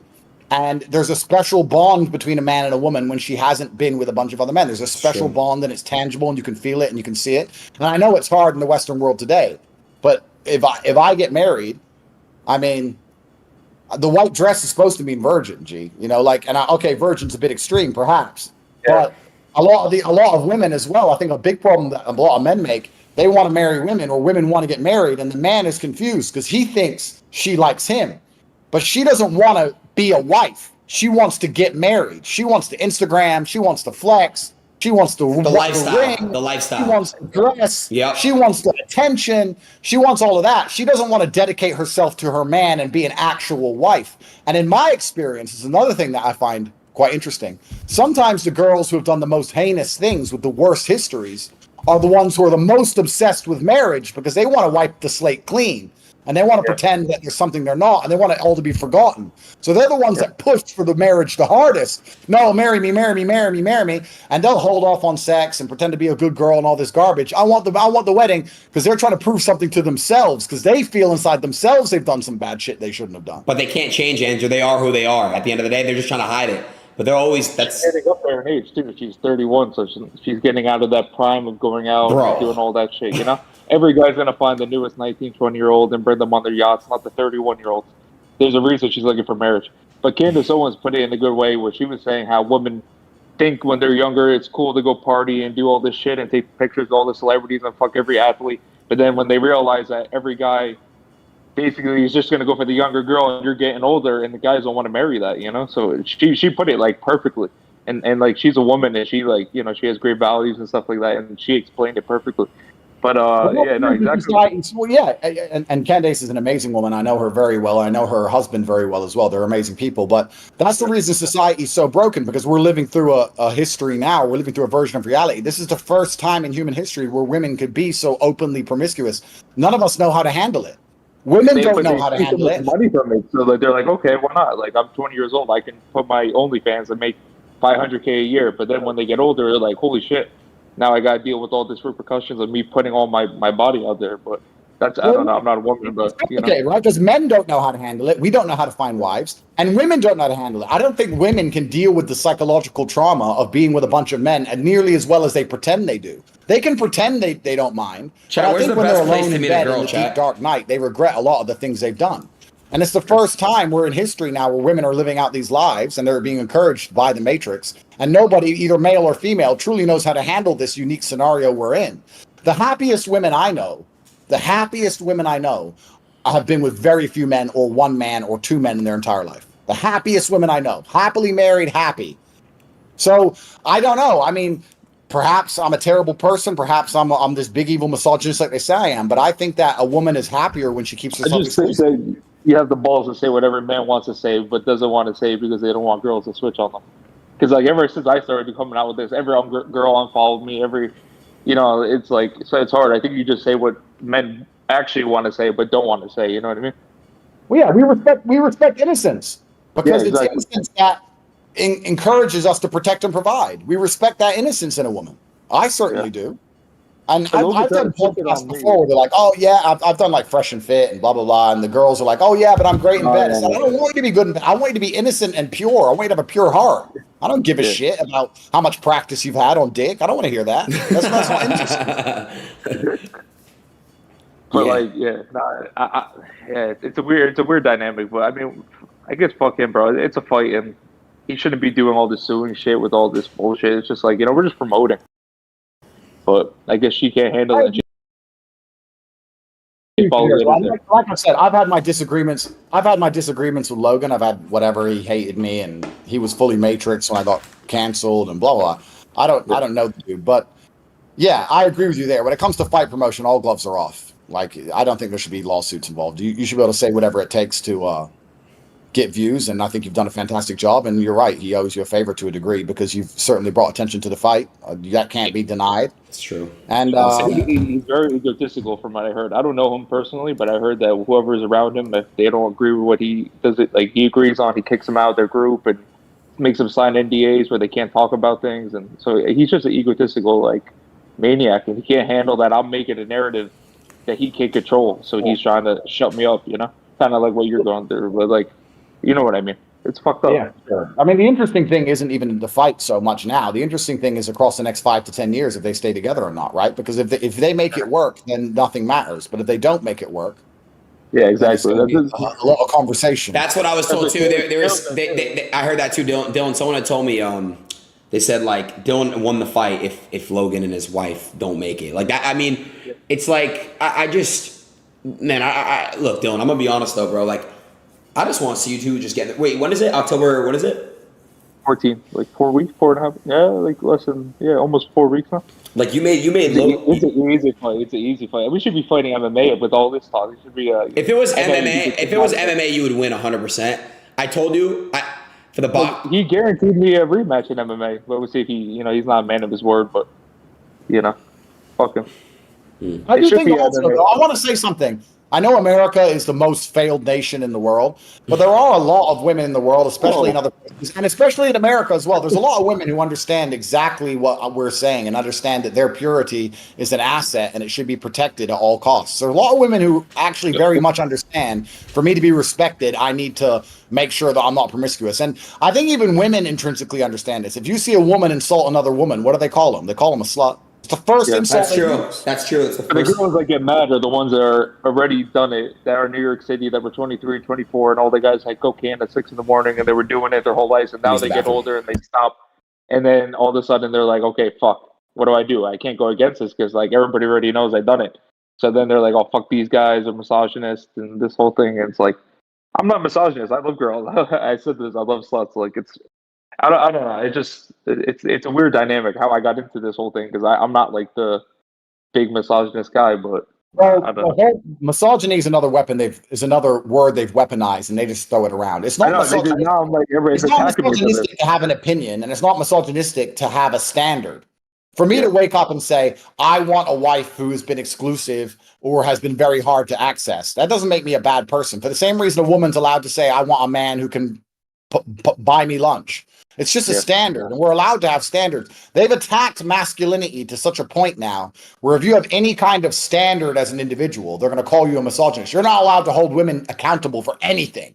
Their own actions, what they've done, their past, their history. No, you're not allowed to have an opinion on it, or they're going to call you misogynistic, which is obviously insane. And that's what they're going to do. So that's the obvious weapon they're going to attack you with. But Logan was trying to attack me. He's like, "You banged this many girls, this and that." And I'm like, I don't even know what to say to him. I'm like, "Are you really going down this route right now? Like, you're trying to say I'm like, I don't know what he was trying to say. He was like, I'm a male slut, and like how when a guy does it, it's so cool, but when a girl does it, it's not cool." And I was like, "Okay, I don't know what point you're trying to prove, but." He's just like I don't know. He's just like trying to put in his whole head, and he's trying to save himself, and he you know he can't handle it. He can't handle the. He's not a fighter, and I didn't. I realized that before. I thought he was an entertainer, and I thought that I could have a dance partner that's we're selling a fight, and we both do have bad blood, but he's not a fighter. He can't handle like all this He just can't handle yes the or fight no? game. Hello, He's hello, not hello? built for the fight game. He's built for the WWE. So that's why he's trying to look for a way out now. I think he's not a good fighter. He's a singular shot fighter. He's gonna gas out. He's on steroids. He's EPO. I don't know what he's on. He's on something. He's gonna gas out, and I'm gonna beat the shit out of him. So I'm gonna beat the shit out of him, and then I'm gonna beat the case, and then this is the best comeback ever. And then we rematch in MMA, and then I strangle him unconscious in 20 seconds. So I mean, that's how this is all gonna go. You fight MMA, right, Andrew, or not? yeah, I've had 4 professional MMA fights. They're on YouTube somewhere. I'll retweet them. I fought MMA and I fought K1 primarily, so I'll put them up. But Did you still train jiu-jitsu or no? nah, I was never much of a grappler, bro. I just tried to punch and kick people, and I could sprawl and like get up, and I could do the basics. I knew a few things, but I was never much of a grappler. But I'll retweet them actually now. You just So reminded me. when you fought, did you train MMA? Is the stream good or bad? Why are y'all saying F? Hello? So yeah, like I'm at the height of my career. Spam a I'm 6 in the chat to hear 36 me. now, so I was fighting maybe 10, 11 years ago, and even MMA wasn't what it is now 10 or 11 years ago, or 12, 13 years ago. It was different. Where were you training? I was a K1 fighter, and I trained in London in a gym called Storm, but I needed to pay the bills, bro, and fighting doesn't pay that much. If I got offered $10,000 for an MMA fight, bro, I took it. I just fought. Fighters fight. They go through like medicals and everything. So it's funny you guys talk about comp. I'm like a Jake Paul. I'm like a striker. Aiden. I don't get that. Well, yeah, Aiden, was that the first time you ever grappled someone? With you, yeah. That was the first time ever? Yeah. So what do you think? So like boxing and then grappling, what do you think is better? MMA 100% is way better than boxing, in my opinion. Yeah, I'm talking about just in general. Just like, isn't it crazy you could control someone on the ground like that? Yeah. MMA, I think the better sport to master is MMA 100%. I'm not trying to go at you either. I know you're a kickboxer, so. No, bro, it's. But isn't game. Isn't kickboxing a form of MMA though? It's a martial art. So MMA is everything. MMA is everything. Yeah. Yeah, everything. Yeah, so like grappling would be like jiu-jitsu. So MMA is jiu-jitsu, kickboxing, Muay Thai, everything mixed into one. Any martial art. Gotcha. But yeah, I think it's actually this whole situation is very interesting because it's an interesting social commentary where you're being demonized for highlighting whatever, and obviously he has to defend his fiance. And also, I'm promoting a fight. Like these girls. You're promoting a fight, and I think that a lot of men, whether they admit it or not, or whether they're too cowardly to admit it, I think if you were to ask the average man, do you want a woman who's been with a lot of guys? I think the average man would say absolutely not. I think it's very important for men to actually know that the woman they have has had a very exclusive sexual history, because it's very difficult to feel special otherwise. And they'll say that's down to insecurity. They'll attack our securities, but it's not about that. It's nothing to do with insecurity. I think it's just innate and it's evolutionary, and we've always been that way. And I think societies have always been built that way. And there's a lot of good girls out there that know that very well. Like, I certainly wouldn't. If I met a woman and she was perfect in every way, but she had a large sexual history, there's 0% chance I would marry her. I'll make that very clear. So how would you say, like, okay, like me and Aiden, right? Like, okay, I know Aiden, you bang, like, some porn stars, and I bang girls like that too. Now, who's in the wrong here? Like, cause like we like that stuff, but like we don't want to marry that. So it's like, I don't know how to explain it. It's like, you know what I'm talking about, Aiden. Like, yeah, it's like who's in the wrong, you know? No, men are absolutely and utterly hypocritical. There's no doubt Yeah. about it. Like we love the whole idea of that degeneracy when it suits us, but then when we get a woman we really care about, there's nothing we find more repulsive. That's It's true. very interesting. We're completely hypocritical as a species and as a sex. There's no doubt about that. And we've always been that way. We love going to the club and seeing a girl with her, big ass or something like that, and she's flirting with you. But then it's like, okay, like obviously I'm not going to marry her, but yeah, I'll probably do it for the night. But it's hard for me to date. I only have one girlfriend because it's hard for me to commit to someone. Why did you guys break up? If you don't mind me asking, you and your girlfriend. It became like having a principle because we were long distance, and it felt like I was like checking in every day, and like she was calling out in training camp, like calling me 5 times a day, making sure I wasn't doing anything, and like it was just it became like having an extra fucking, I don't know how to explain it. It was like having a principle. I hate being like monitored. I don't know. I just didn't like it. I hated it, and I found out at the end she was probably cheating on me too. So whatever. I'm sorry, bro. But then you know what? Like maybe I'm lucky, right? But good women do exist, bro. Trust me. I don't want to. I know some very very good women who are truly gorgeous, and they have extremely limited sexual history. Extreme. Are they popular on social media, or they're just normal girls? Like, probably normal. Well, I think that everybody is not normal. You know what I mean? Yeah, of course. You know what I mean? No, I know there's some that are I guess semi-popular, not crazy popular, but we're all a product of our environment, and the problem is with the Western world is that it's degenerate and it promotes degeneracy on purpose. Yeah. But there are many other places in the world or many other countries where it's not as degenerate and it's not promoted so heavily. I mean, I'll say here now, like a lot of people have worked out by now. I have a bunch of children. I have a bunch of daughters, and I'm going to make it very clear to them when they're old enough that they have to be very exclusive and very careful with who they sleep with and who they end up with.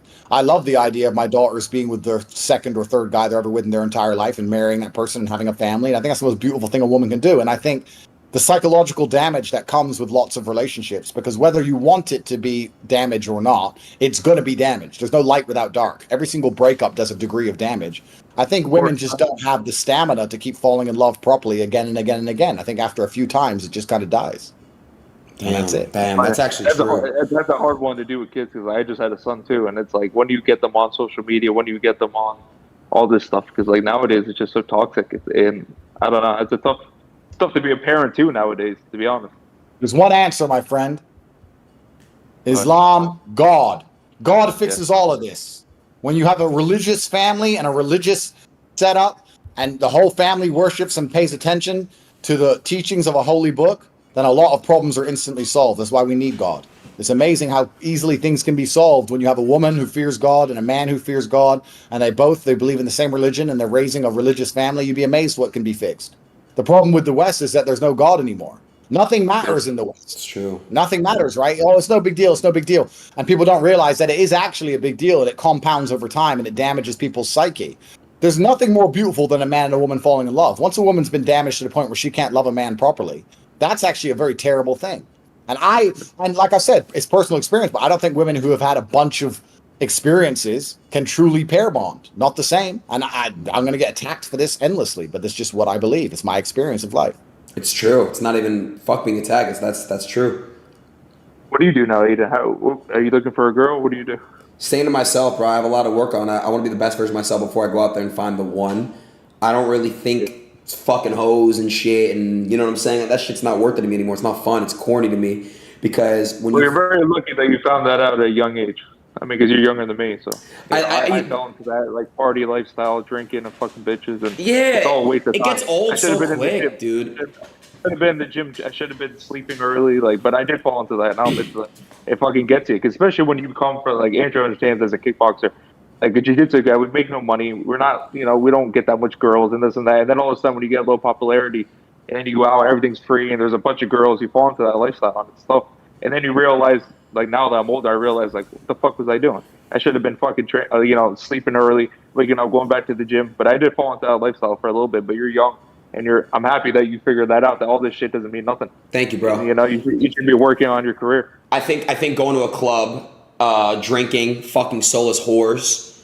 It's just like, what's the point? What's the point of doing that? I'm not gonna find love at a club. Come on, bro. You know what I mean? We all know why girls are in the club. We all know why guys are in the club, right? They're there to drink, get fucked up, and fuck. So I don't really want to do that anymore. I'd rather stream. I'd rather do something that actually brings me something out of it. You know, it's super easy, bro, to go do that. It's just super easy to fall down that degenerate path, and I'd really prefer to stay out. I know it is. Yeah, so and that's what I told you when we were grappling. I said, no more lean. You can't be doing that shit, bro. It's not good for you. I agree, bro. I haven't done it in a while, so yeah. I'm happy for you. That's good. Thank you. I haven't drank in a while either. I really want to stop. The last time I drank was on my stream. I don't even want to drink, bro. I don't even want to put anything into my body. I'm 7 months sober now, too. I went through a tough time of drinking. I'm 7 months sober now. My dad was alcoholic and everything, so it was just going down a bad path, so I cut it up. It's good at detox, bro. Just have your body only have good things in it. Our bodies are temple, you know? So I'm learning, bro. You know how it is. We have a couple of drinks, and then all of a sudden it's like, oh, okay, where are we going tonight? You know, and then all of a sudden it just turns into, you know, a fucking spiraling, you know, shit. And then the next day you feel like shit. Then you train like shit. So. And what does that do? It makes your mind shitty. It makes your motivation. You lose discipline. You lose track on things. You start to treat people like shit because it kind of brings out the worst in you. So that's the best I've ever heard you talk. What is that? It's like, because Andrew, this is the best I ever heard you talk. When I hear Andrew speak some real shit, it brings out the best in me. Bro. No, it's awesome. I like that. They try to. You have so many kids that look up to you, bro. You got, you know, that's good message that you're putting, they try to cancel Andrew by deleting. They deleted one of my most viral TikToks of me and Andrew. His face is banned on TikTok. We always see TikTok. We all see Andrew on our TikTok feeds. We don't see him anymore. So when I hear Andrew speak, I'll be honest. In the beginning, when I saw Andrew's stuff, because it would come up on my TikTok, I would see some of the other stuff, and like, I was like, oh, I don't know this guy. I think I might have called him out to MMA or something. But then I actually started to listen to him talk and like watching his full length videos, and I actually respect him a lot and what he says in his message and stuff. I can admit to, you know, maybe jumping the gun on you a little bit early, Andrew. That's life, friend. It happens. That's life. It happens. But yeah, and I think a lot of people are with you are like that too. Like they see some clips or something, they're like, "Oh, who's this guy?" And then, but if you actually like study and look at the stuff or the message that you're putting across to young men, I think it's actually great. You know, be in the gym, don't be in the club, fucking be training, doing this, and you know, make something for yourself. I think it's actually great. Are we good, chat? Why is it effing? Hello? Like, the stuff that he says is what I want to teach my son. Yeah, personal excellence is the only answer. And the personal excellence is the answer also to even the thing we were just discussing. If you become an excellent man, because I do think in a healthy relationship, I think that to a degree, the woman mirrors her man. And if you're a good moral man of good moral standing and you have a good frame and she respects you, then she's going to usually bend to your values. And that's not forced. That's just she has respect for you as a man and you act a certain way and she acts a certain way and it fixes a lot of the problems. There's always different pressure sources, right? If you're not a particularly moral man or you're not a particularly brilliant man and she doesn't look up to you and respect you and her friends are trying to convince her to do bad things, she's going to go and do bad things. But if she looks at you and goes, no, I trust this man with my life, I trust this man to guide me and teach me, then he doesn't act that way, I'm not going to act that way. And in my experience, I've been fine. Like I've been very fortunate in relationships. I have fantastic relationships now. I've always had good relationships, and good women do exist. But when you get them, you just have to identify the good ones and treat them like good ones and make it, you know, worth their while also. And I don't think the world's completely broken, but certainly places like America are the tip of the spear in regards to the degeneracy. It's difficult, man. It's not easy, especially for so many reasons. The legal system and the way everything's set up, and it's, I don't know, the West is scary to me. It's just easy to get wrecked. It's hard to fault a girl, though, because if a girl has nothing going on for her and she's a fucking hot 10 out of 10 girl, and then it's like some guy's like, hey, come here, I'll pay for this, I'll do this. It's like, sometimes it's hard to even blame them for it. You know what I mean? Like, if they have no talent or something and they're like, oh, they're just really hot, and then they all of a sudden they're doing everything they could do in this whole world, it's hard to blame them. I mean, it's hard to blame them, but, you know, it bites you in the ass later on when you want to find a, like, you know, it's like, I don't know. I don't want to, like, become the fucking moral ground of fucking, you know, girls or anything like that. I never tried to get into this, but it is hard for girls. I gotta say, I don't know. It is hard. Well, it's difficult. It's right. It's uncharted territory we're in. It's certainly interesting times. I'm glad I've settled down now because I've got my I've got my 10 wives and I've settled down. I'm done. I don't talk to any new girls, so it is what it is. Do you guys I was having a convo with my boy. We were talking. I said, how do you make sure 10 women are happy? Isn't that hard? I pull it off, bro. I'm top G. I've got a system. It's all right. I get it done. Dude, one girl is hard enough. You got 10? Jesus Christ. I do all right. I was having a convo with my boy, and we were talking about the future of the United States. I genuinely believe one day there's going to be a transgender in an office. You guys think call me crazy now, but the world's getting so fucking crazy.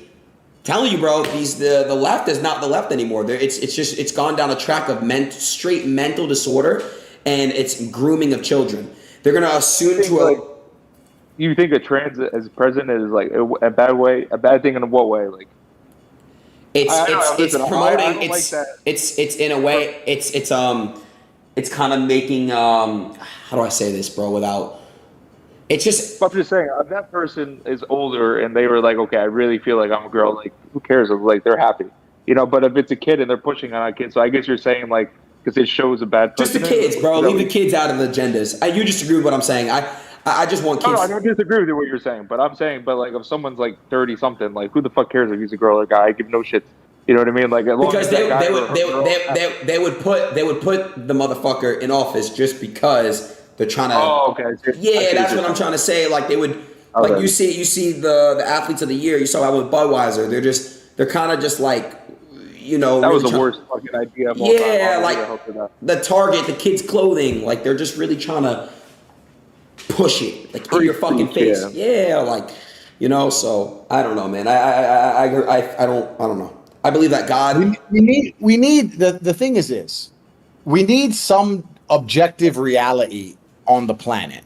There has to be something that is solid lines. You can if everything becomes subjective and if nothing is a firm line, then it's very difficult to base a society or a rule set on how people should act or interact. So we've now destroyed basically every hard line that used to exist under the name of freedom and liberalism, and that's all fine.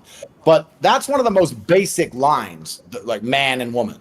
Like if you make everything subjective, then how is anything supposed to work? There has to be 1 + 1 = 2, and that's how it works to a degree. So everything is under attack, and I don't think that everything being under attack is for our own good. I know what you're saying, Dillion, about people's happiness. I completely get that. But also, if you're going to destroy all objective reality, if you're going to allow people to wake up and say the sky is green, and when it's blue, then how do you even have a functioning society anymore? It won't work. And the baseline of society is always going to be family, and there's always going to be children. That's what makes societies function. And even if you want to look at it from a very boring geopolitical standpoint, if you want to look at it and extrapolate it out across geopolitics, most of the Western world, we don't even reproduce enough to sustain our population levels. The reason we have to have this mass immigration is because we don't have enough children to even have a population.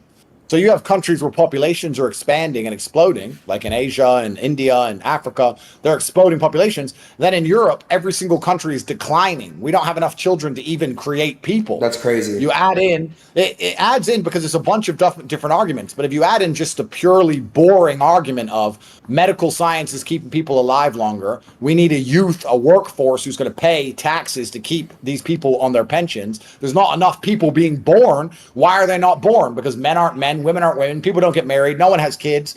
What is a man? What is a woman? Women don't act like wives. Men don't act like husbands. So it's like society at every level is broken. And how do you fix it? You only fix it when you come along with some law, some rules, and say, no, this is supposed to go this way. Up until very recently, it was pretty widely accepted that a man was supposed to be with a woman and we were supposed to have children. And now that's considered extremist. If I say I want a beautiful woman to have children with, I'm considered an extremist. I'm considered a bad person, which is insane because that's how we all got here. That's how you're here. That's how I'm here. Like it's crazy now. No, go ahead, Andrew. You need to have some degree of objective reality, and it's more dangerous when you're saying it to children, which don't understand what objective reality is. Yeah, their minds are sponges. You're make them very confused. They believe in the Tooth Fairy and Santa Claus. Like I said, the left now, the liberal, the Democrats now, it's all about spreading false agendas on the youth and converting their minds. It's kind of like they're literally spreading mental disorder. I believe that God made you for who you are. I believe that God put us on earth for a reason. I believe that I'm traditional, bro. Men can't get pregnant, Dylan. I know how you feel about that, but men can't get pregnant. Well, hold on. Men can't get pregnant. And hold on, Dylan, real quick. I know. I'm gonna let you speak, but God put us on here for a reason. Like your parents, they made you. You know what I'm saying, by reproduction and stuff, which makes the population go. Last thing I'm gonna say is this: I just can't. Like, let me ask you a question. I can go change my gender now, but can I go change my skin? Can I? God made me who I am. Can I go be black? Can I become black? No, right? I can't trans race. So like, all I meant is that if someone's happy, then that makes me happy. If I'm a 30-year-old, I mean, but the thing is like, yeah, I get what you're saying, and I would feel probably a certain different way if I had a daughter that was in the bathroom and some guy that said that he's a girl and he's like, you know, obviously not, and comes into the bathroom, like, I don't know how I can handle that. Yeah. But I'm saying, like, if someone is happy, then it doesn't bother me. It's just like if I have a gay friend and he's gay, I'm not gonna. I get what you're saying. I'm not gay, but like, you know what I mean? That's what I'm saying. But I get where you guys are coming from too. Obviously, I just think God made His children the way they are, and they should be proud. They should be they should take it and go with it, right? Like Here's the question. If women have always been the gatekeepers to the sexual marketplace. Men, we chase whatever, let's say men chase whatever they can get and women say yes or no. Women are the ones who have the final say and they give the yes or the no. They're the gatekeepers, right? Imagine tomorrow, every single woman woke up and said, I won't have sex before marriage. Now, I'm not advocating that. That's extreme, but I'm going to an extreme to prove a point. Imagine every woman did that and every man had to act well enough and good enough to get a woman to marry him to get sexual access. Imagine how society would change. Would men still be jackasses or would men up their game? Would men be more loyal, more diligent, more hardworking? Would men be better men? Definitely. It would make them better men for sure. It's just like if you fuck a girl on the first night, you don't have to put any effort. But if a girl makes you wait a month, you're putting in, you know, like dates, you're getting her flowers, you're doing the whole thing. So it's like, 100% men would up their game. I think they would, and you would learn to love a girl better because, like, if you fuck her the first night, you know what I mean? You're like, okay, well, this girl definitely done this with 1,000 guys. But like when you see a girl, a good girl, sorry, go ahead. Exactly. So if women are the gatekeepers to the sexual marketplace, and to a degree, the higher their standards are, the better men will be as a whole. And then the relationships are more likely to last, and the children are less likely to be from a broken home, and a lot of the crime will be fixed, and the single parents will be fixed, and the need for government handouts will be fixed. And it's amazing how many things can extrapolate from such a simple thing as women waking up and saying, no, I deserve a man who really takes care of me and actually loves me before I give him access to my body. You can fix all of society with that basic point. So it's interesting where we talk about female promiscuity and we say, oh, it's no big deal and girls do this, girls do that. But it actually extrapolates out across all of society. And there's a massive price to pay, which we're now learning because this is new uncharted territory. And we're now learning it. I talk about Europe exclusively. I can't name the stats on America, I'm not sure. But Europe exclusively, we're not even reproducing and having children because people don't want to get married and women ain't worth sticking with and it's all just a big mess. Well, if your country can't even repopulate itself, then what do you even have? You don't even have a country anymore. So then you have to import people from the other side of the world, which is fine. Diversity is great. But then you're losing your own country by extension now. So it's kind of crazy. It's super interesting what's happening in the world today. There's so many countries, and it's not just the West. Actually, I think Japan and China have the same problem. But it's really interesting. China's like overpopulated, right? China's like overpopulated. Yeah, China's overpopulated. Japan has huge birth weight problems. Andrew, Andrew, in China, is it true you're only limited to having like two kids? Yeah. That was before. I don't think anymore. That was before. Yeah. But yeah, it's super interesting. So and I don't have a solution to any of it. I'm just sitting here making comments. I'm just observing the situation. But I do think it is good. Into this with the whole fight thing. Now I'm become like part of this whole thing. Everybody's coming to me I'm in a fight here. But yeah, like everybody's coming to me and they're like, you're changing the world. Now every girl is scared to post pictures with guys because what you did to Logan, like you're scared of, and like you're gonna be like a case study and all this stuff. I'm like, all right, well, like, I didn't mean it to go this way, but it is what it is, I guess. That's bullshit. But it's crazy that they're going to come at you for that. But that's just externalizing their own personal decisions, and a lot of people do that. They don't want to take any accountability. But I don't know. Maybe I'm getting old and boring. But when I see, if I meet a young woman and she's young and she wants to only be with me and she's talking about a family pretty early and her primary goal is to have children, I find that beautiful. I think it's a beautiful thing. What's it called? I don't know. It's a personal question. How old were you when you had your first kid? 'Cause I just turned 30. I just had my first one, so I'm like a little bit, it's like new territory.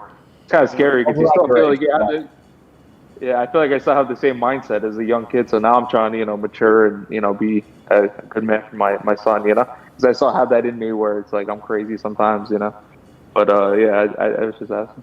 There's nothing more beautiful than children, and I was around your age as well, and I think it's one of the most beautiful journeys any man can go down, and woman too. And you also learn a lot about the gender roles when the kid arrives. I think that women have fantastic superpowers when it comes to children. They have a patience that unbelievable. Yeah, it's unbelievable. Girls are fucking savages, man.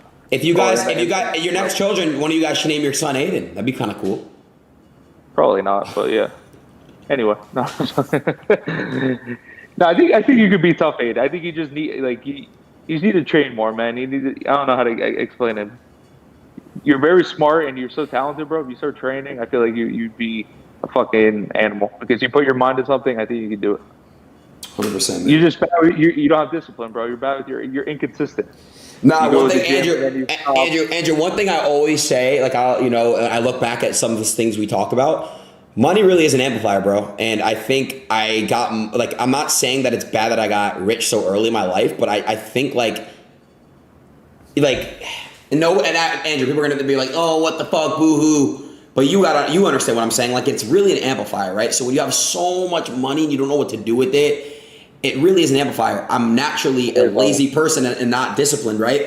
So it really amplifies the fuck out of that. And so it's been, I'm not gonna sit here and cop out an excuse, but it definitely, What's that quote? It was a boxer that said it's hard to get up in the morning and on silk sheets and get punched in the face every day. It's definitely not easy, but then it makes you tougher because you're doing it. Plus, you have the money. You know what I mean? So it makes you even mentally strong. So when you have no one in the morning to go wake you up and run on 5 a.m. when you're worth, I don't know how much you're worth, but it just makes you actually tougher. Yeah. So if you look at it that way, then maybe you have a gift that other people don't have because there's a lot of rich, lazy people out there that'll never work hard, do other things that other people won't do, Sometimes when I'm working out and I look out the window and I see people at the pool drinking all day, they'll never understand what obviously they understand hard work, but training and dedicating your life to something and doing a bunch of hard things.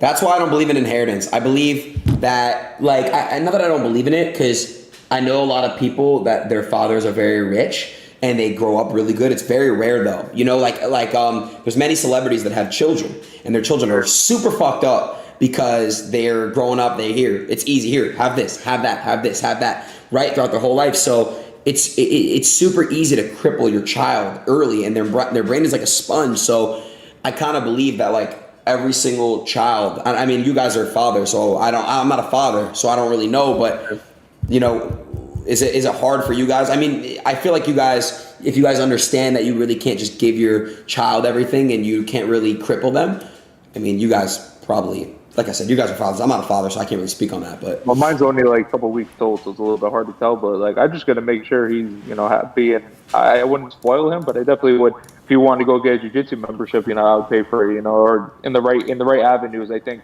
giving money to him would be the right thing.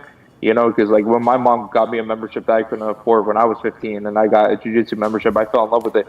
And right. I don't know, maybe putting him towards the right path of, things that are good for him, maybe. I don't know. I never thought about it because mine's only a couple weeks old, but it's hard not to spoil your kid because you want to give them everything you didn't have. Right. So that's something I got to figure out as a man too. Right. 100%. Yeah, we've got interesting life paths ahead of us, interesting journeys. We'll have to see how the world works, see how it changes. But fighting fixes a lot of problems because you can't, it doesn't matter how rich a kid is. There's been some famous boxers who were rich. There's been a couple of them. But, fighting has to be earned. It always has to be earned. And you have a son that's fantastic. And as long as he's in the gym, he's going to learn that daddy's money can't save him when he's getting his ass kicked. So he either has to train and win or not train and lose. Yeah, exactly. That's what I do with my little brother. Whenever he comes over, I make sure he trains. He doesn't know what he's doing, but I'm like, you have to be there. If you come over to my house, you have to come spar. You have to train, and then he makes him a better person because he realizes okay, this is different, So I definitely. Chad, do you guys want to have kids? Yes or no? The one thing is too, it's if you force them to train, they don't like it. It's hard to kind of see how much you want to push them towards it. You know what I mean? So that's another thing that I have to think about. I look forward to coming over to the U.S. when I can. Really? And I look Alright. forward to doing these podcasts that In I person. used to do with all these Miami chicks, et cetera, et cetera. But often when I do these podcasts, I usually get through to them. Towards the end, they usually end up agreeing with most of the things I say. I think it's just about delivering it in a way that make them understand it. And the world is an interesting place, but there's good people, there's bad people, there's extremes on both sides. But all in all, I think it'll work out. Andrew, I'm not even trying to be weird, but you could stay with me if you decide to come to Miami. Should I stay with you, Aiden? Yeah, no, I promise you can do whatever you want. I'll even get out of my room if you want to bring your crew over. I'll sit on the couch. I don't care. All right, we'll see. But look, fellas. You have a big house?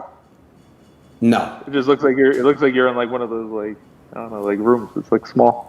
it's not. I The don't want to best, use the word biggest. there, but It's not the best and biggest. I should really upgrade. We'll see. If Andrew's you got a serious about crazy one coming, out. if Andrew's serious about coming, maybe I'll rent an Airbnb on the water and we'll get a crazy fucking multi-million-dollar crib. Then you guys spar with us every day. I'll come to Miami. We'll all spar us three. Easy. We'll spar every day. We wake up, get a Yeah. chef. The chef cooks food. We hit a yacht. You know, just on some like real like we could even lift weights on the yacht. We'll figure it out. It'll be fun. That's the real life right there. Working out, training all day in the sun. That's some fun shit. And make a That's money. all there is. You know what? That's actually truthfully all there is to life. You know what's funny? I was on house arrest for 5 months, right? And this last 2 months I've been off house arrest. And on the 5 months I was on house arrest, I was living with my coach and 5 or 6 old gym friends. And we'd wake up, we'd train all day, we'd eat right, we'd chill in the night, we'd sit around talking. And then I got off house arrest and I haven't changed my routine at all. That's all life is. That's the best. The best life can be having some guys around you you've known for a long time who you trust, train hard, laugh, joke. That's more fun than parties and bullshit anyway. I'm still on house arrest. Even though I'm free, I don't even leave my house. I just want to train and chill and work and look after the people I love. And that's what life's all about. So I look forward to that scenario, Aiden. I look forward to you showing us your bench press record and showing us how strong you really are, putting us all in our place. I got you. I got you, bro. Hey, I'll tell you what. I really do got you this time. Actions gonna speak louder than words, so we'll see. All right. To end it though. So who are you guys picking in the fight, me or Logan? Andrew, go ahead. You know what? You know what? You can be honest. Listen, one thing about me, I can take criticism. I'm not like Logan, so you can say how you feel. I think the pressure's on Logan. Yeah.